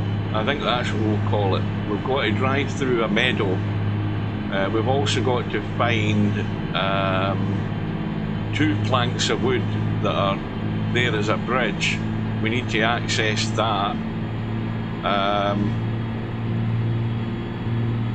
The good thing is that we're doing it in daylight. If we're doing it in darkness, it's absolutely impossible. I've done that before many years ago when it was a bit more naive with Eurotruck. I decided when I had got to this section, we'll just carry on driving, and I got totally lost and had to quit. And that was also before I knew about the developer mode and using the fly cam and all of that thing and respawning your truck. I never knew anything about that at the time, back in the very early days of Eurotruck. And so the one thing you don't do in this map is drive at night if you can help it. It's just, I mean, it's already difficult enough. Just don't make your life any more bloody difficult driving it in darkness, because you'll get totally lost. Right. Almost there.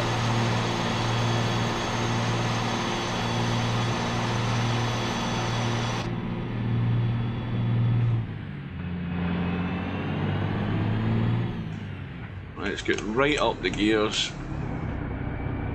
And controlled descent again is the rule of thumb. Just don't get carried away with the speed, because you'll be dead.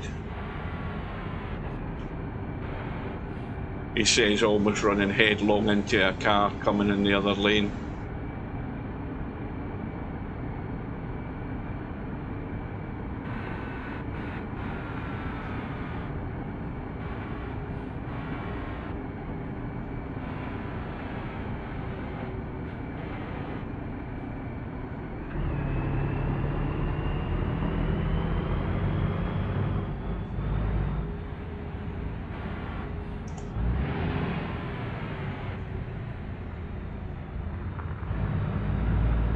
Well, there's a business up ahead.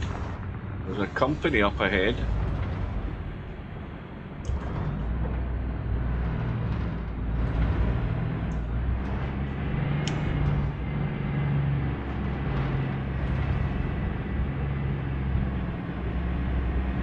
Now this is where we have to gather as much information as we can get as to where the hell we're going next.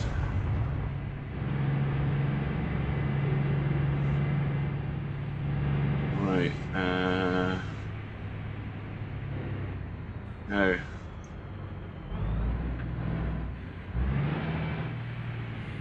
don't remember this.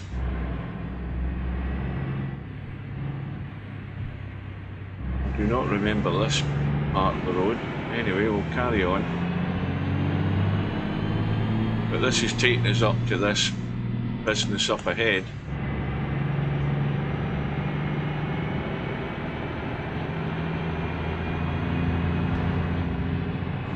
There's a clue. Right, so that top place, that well, the bottom two names we don't want to go to, I believe.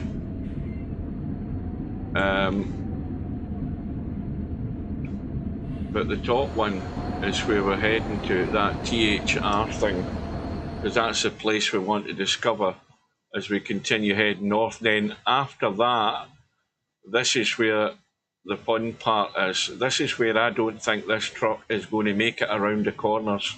So we're not far from it. Very close now. And just again, out of curiosity,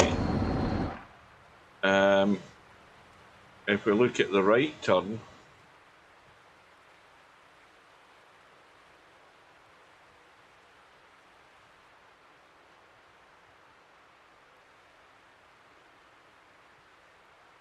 that's where we are, mate. That's where we should be going. That's where we should be going. Again, totally confused. Now, that would be taking you to that location there. And it should be, because that's telling you to turn left. So that location you don't want to go to. You want to turn right. Right, so that's what we're going to do. In fact, is that where the fuel stop is? In fact, I don't even think we're going to reach it to that business. Who said this map isn't confusing? It must be my age that I'm getting more and more confused every time I drive it. But we're getting to the fun part. Not far away, just up ahead. We'll bounce through this in 5 minutes. But we're definitely not going to get any fuel. We're heading away from it.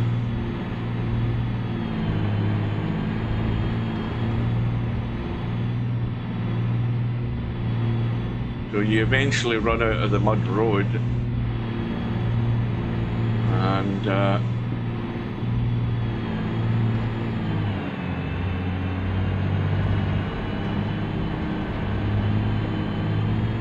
then you have to start climbing again.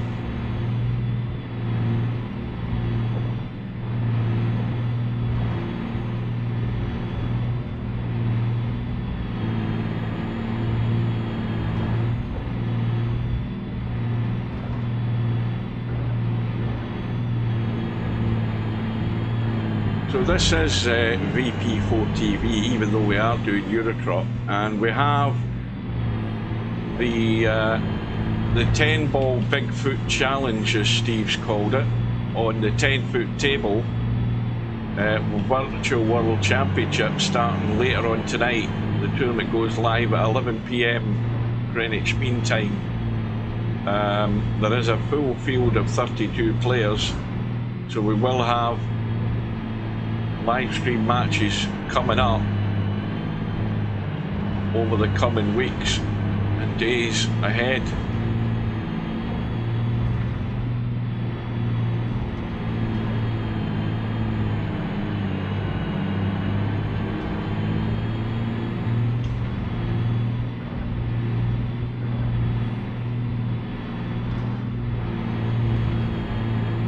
I don't think I've ever been as confused as I have been this afternoon trying to find my way to this point. I've totally baffled myself.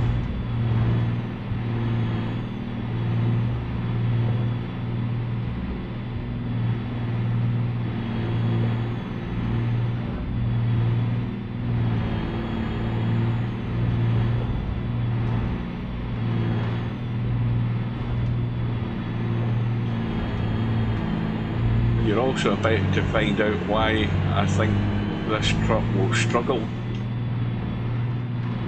on this section coming up.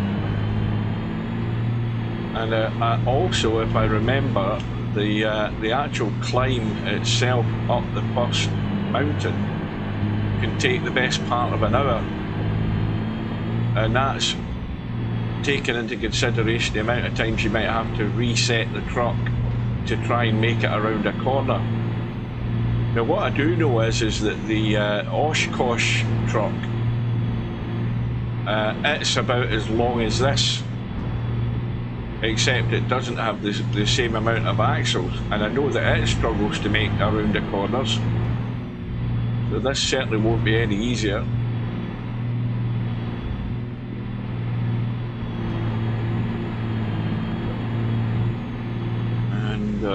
Again, this is a longer section than you actually think it is.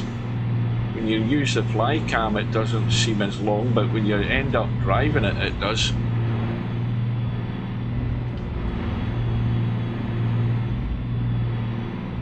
But we really are blitzing through it.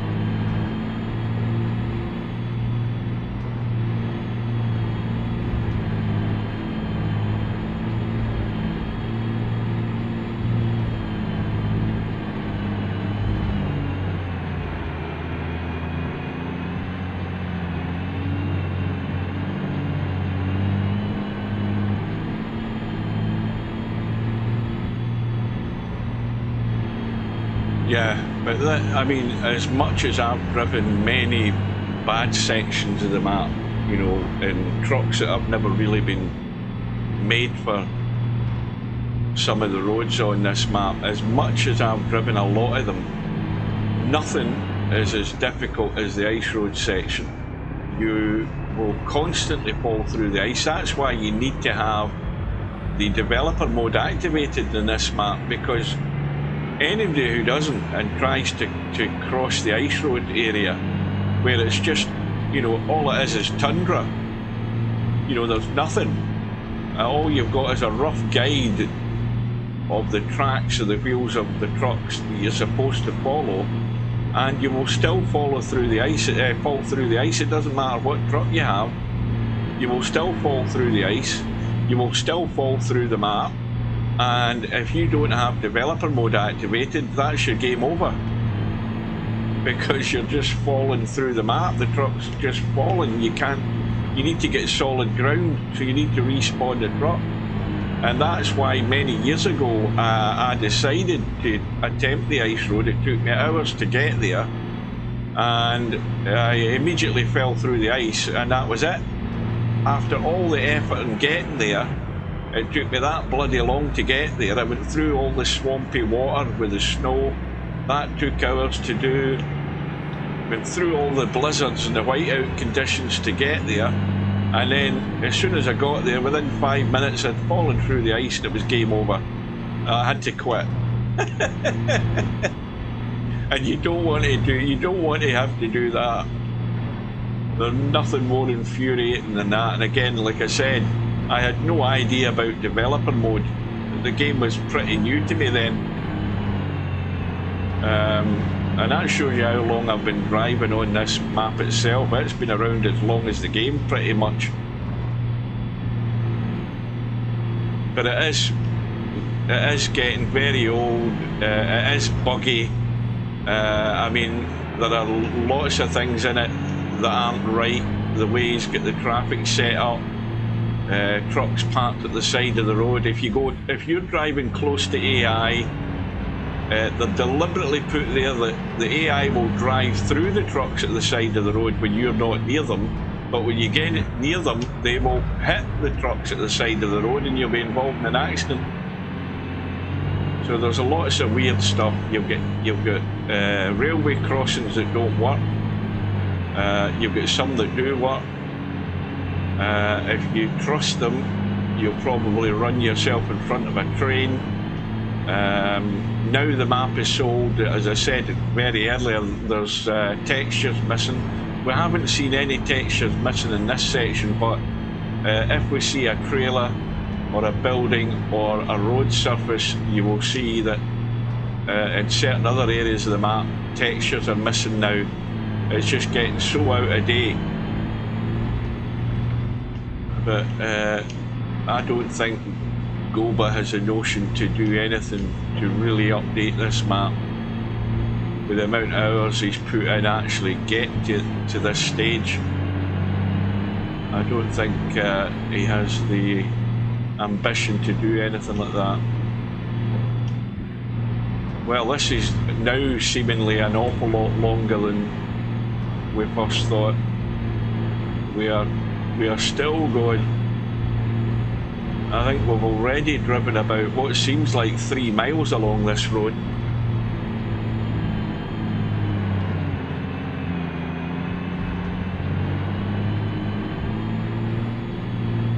Big bump.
Uh-oh. Forward momentum there. Just getting a wee bit too far ahead of ourselves.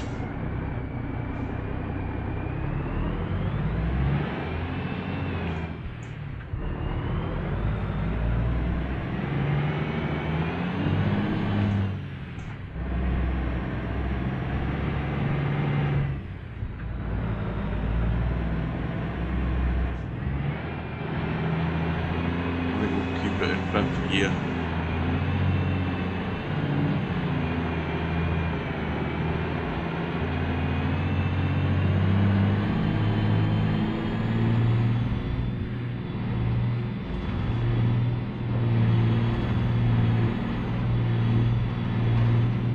Now, we have got to be reaching the end of this section any minute now.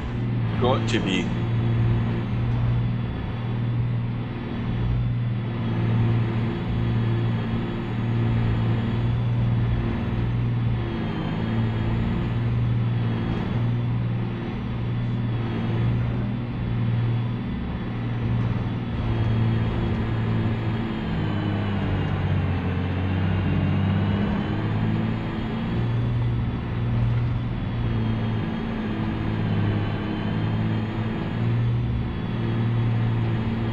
It's now 8 minutes past 2 in the afternoon game time. Again, plenty of daylight hours to negotiate this bit up ahead.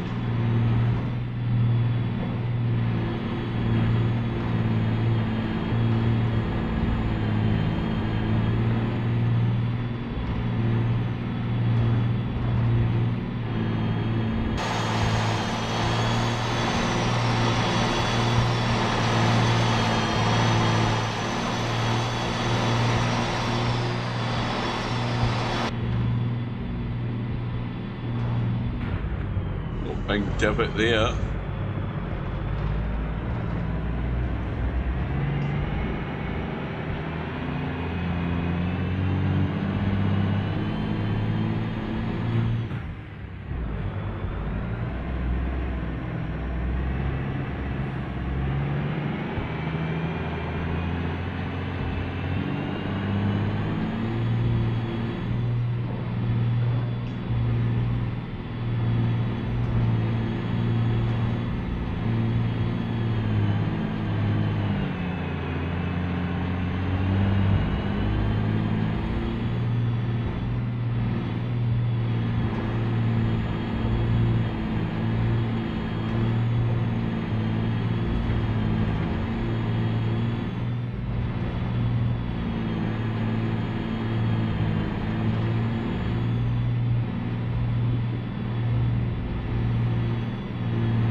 Now, what the hell did that sign say there?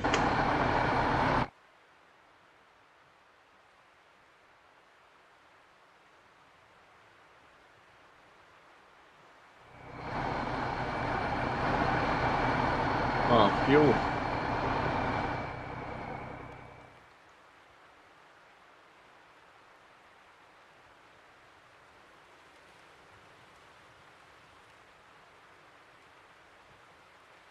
That's dead end.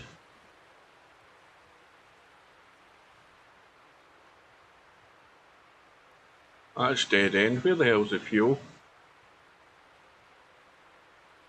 Well, we'll ignore that.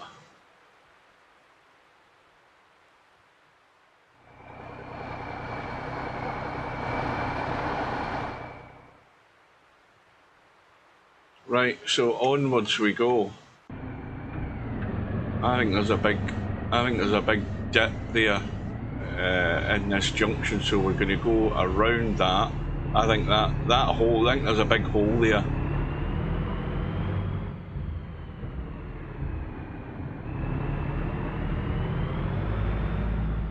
Right.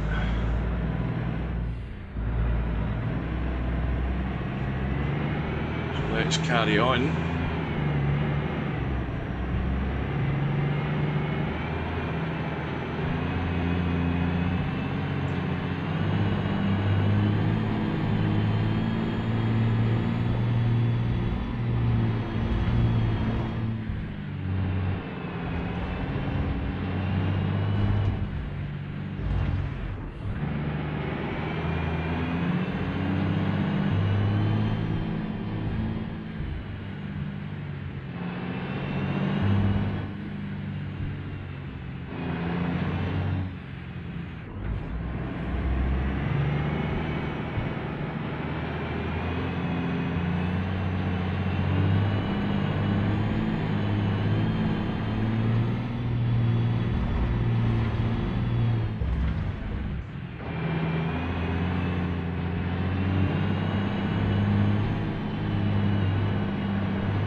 patience is one of the words that springs to mind that you need for this type of map. You just need to be patient. It might take a lot longer than you think, or a lot longer than you ever wanted it to, but you just got to persevere, stick your head down and keep driving. And that's why it's designed like this. It's designed to annoy you, it's designed to be frustrating, it's designed to confuse you. But get yourself a good truck and you can make decent headway. You've got to get the right tools for the job on this map.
A quick look at where we are.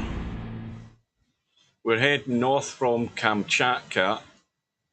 That's where we started this trip from, and we've got that far.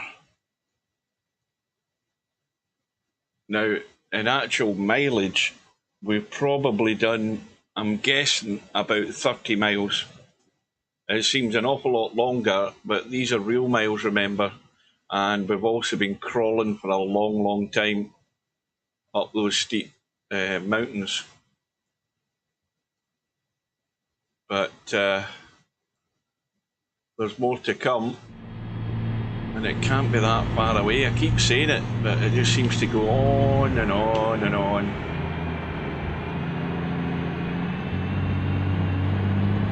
I've always imagined there's quite a lot of people would drive sections of this map and just, well, like I did on the ice road section, just completely give up. Especially on one or two sections where there are roadblocks and you have to find your way around them. And it'd be fair to say that there's the odd one or two, there's at least two areas of this map where the road is blocked and you have to find an alternative route, but the alternative route itself is so difficult to find. And again, if you combine that with driving at night time, you've absolutely no chance, not a snowball in hell's chance of getting through that particular problem. You must drive the map in daylight, or you will get totally bogged down and lost. There's certainly two areas that spring to mind for me, and there's no way you would find that alternate route driving at night, because you simply can't see it. There's one of them you can't see the route. Right, see these little turns, this truck's so big and heavy, if you go too fast it just won't make those little turns.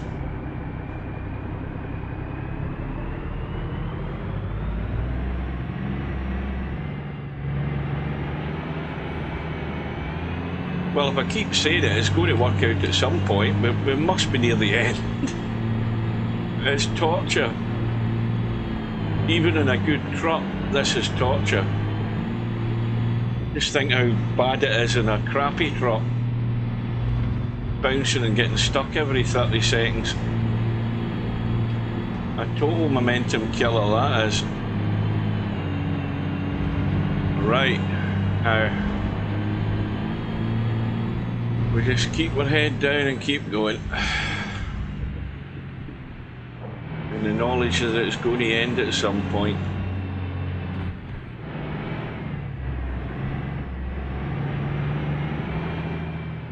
That's flinging us over to the left.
That really killed our momentum, that bounce.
I think we are almost at the end.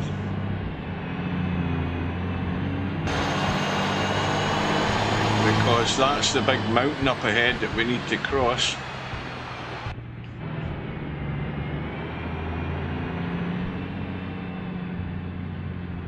And that's where I think the problems lie. Right, there we go. I'm going to have a quick drink.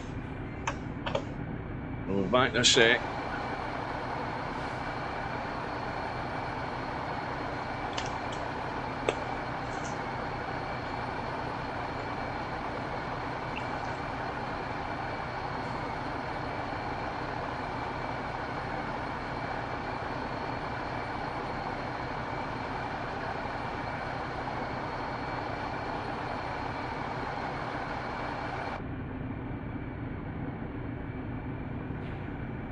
Right, so here's where I think we have the problem, trying to negotiate these bends on this climb that we're about to attempt. Handbrake on, let's get that off. Now, what would be the quickest way to get past this guy? Would it be going around him over the grass or trying to squeeze past the tree? I think we'll go this way. Because he's definitely been put there to annoy us.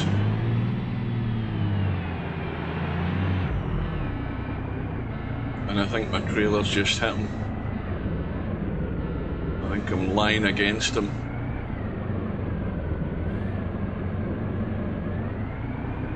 Anyway, least of our problems.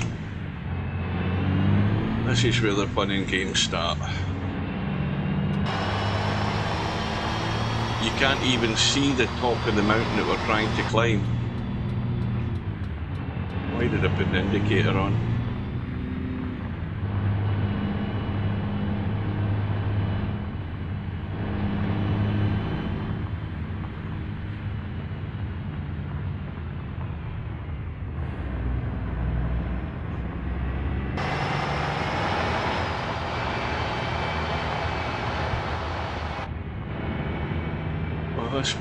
This might surprise me a lot more than I think, but I just think it's going to be so difficult to make the turns.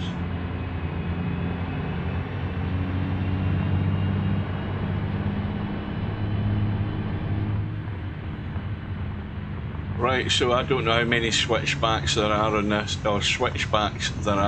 thing, but there's a lot of them. And it does take you about an hour or more to get up it, especially with problems like this.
So far, so good.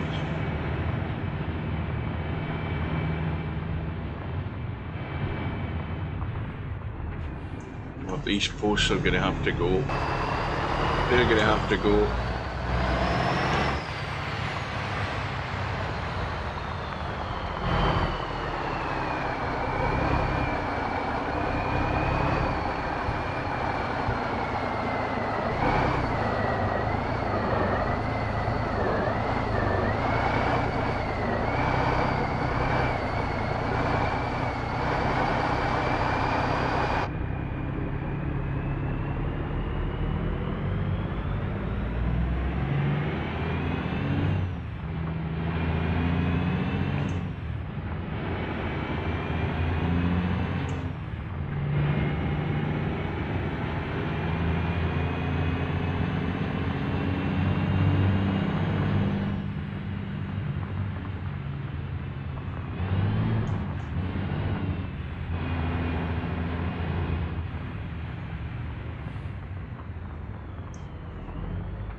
There's the road we've just come along.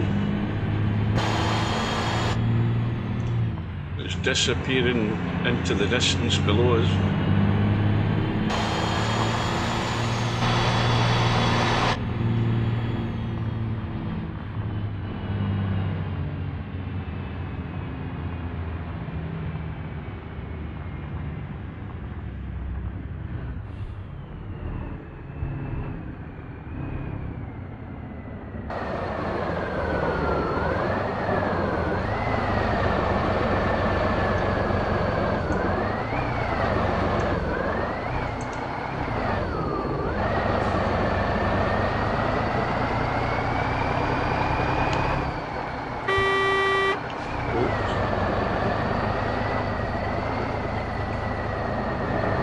There's 3 axles hanging in mid-air.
Now, for those of you who don't know, once you've gone over this, or you get to the top of this, you've got to go down the other side. Once you've done that, you've got another one to follow this. Too high a gear. And I'm taking this too tight. I should have taken it wider.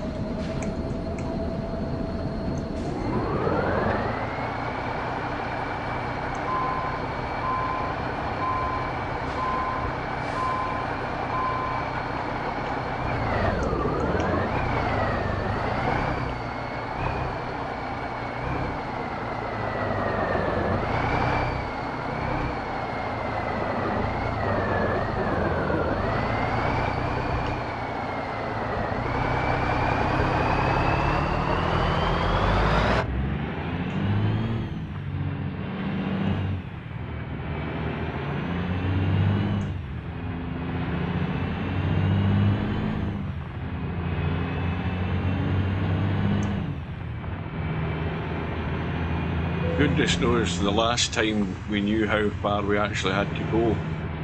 Although we're not going to do that distance, but we haven't had a working GPS for hours.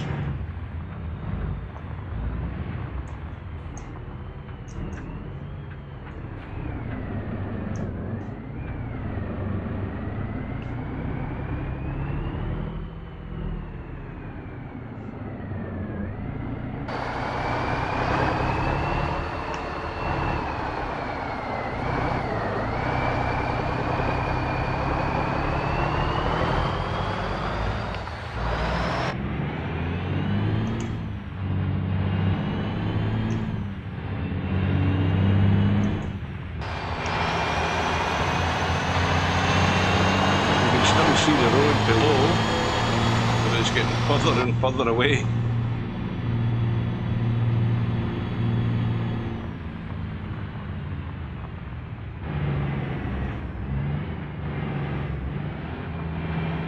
Yeah, you need the right line into these corners. You need to get as wide as you can.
Almost tipped it there.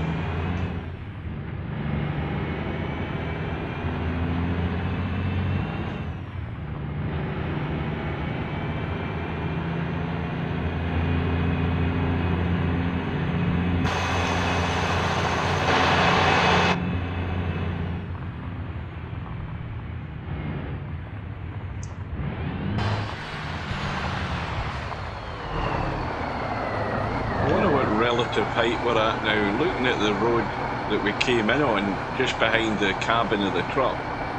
I mean, that's like, it looks like 1,500 feet.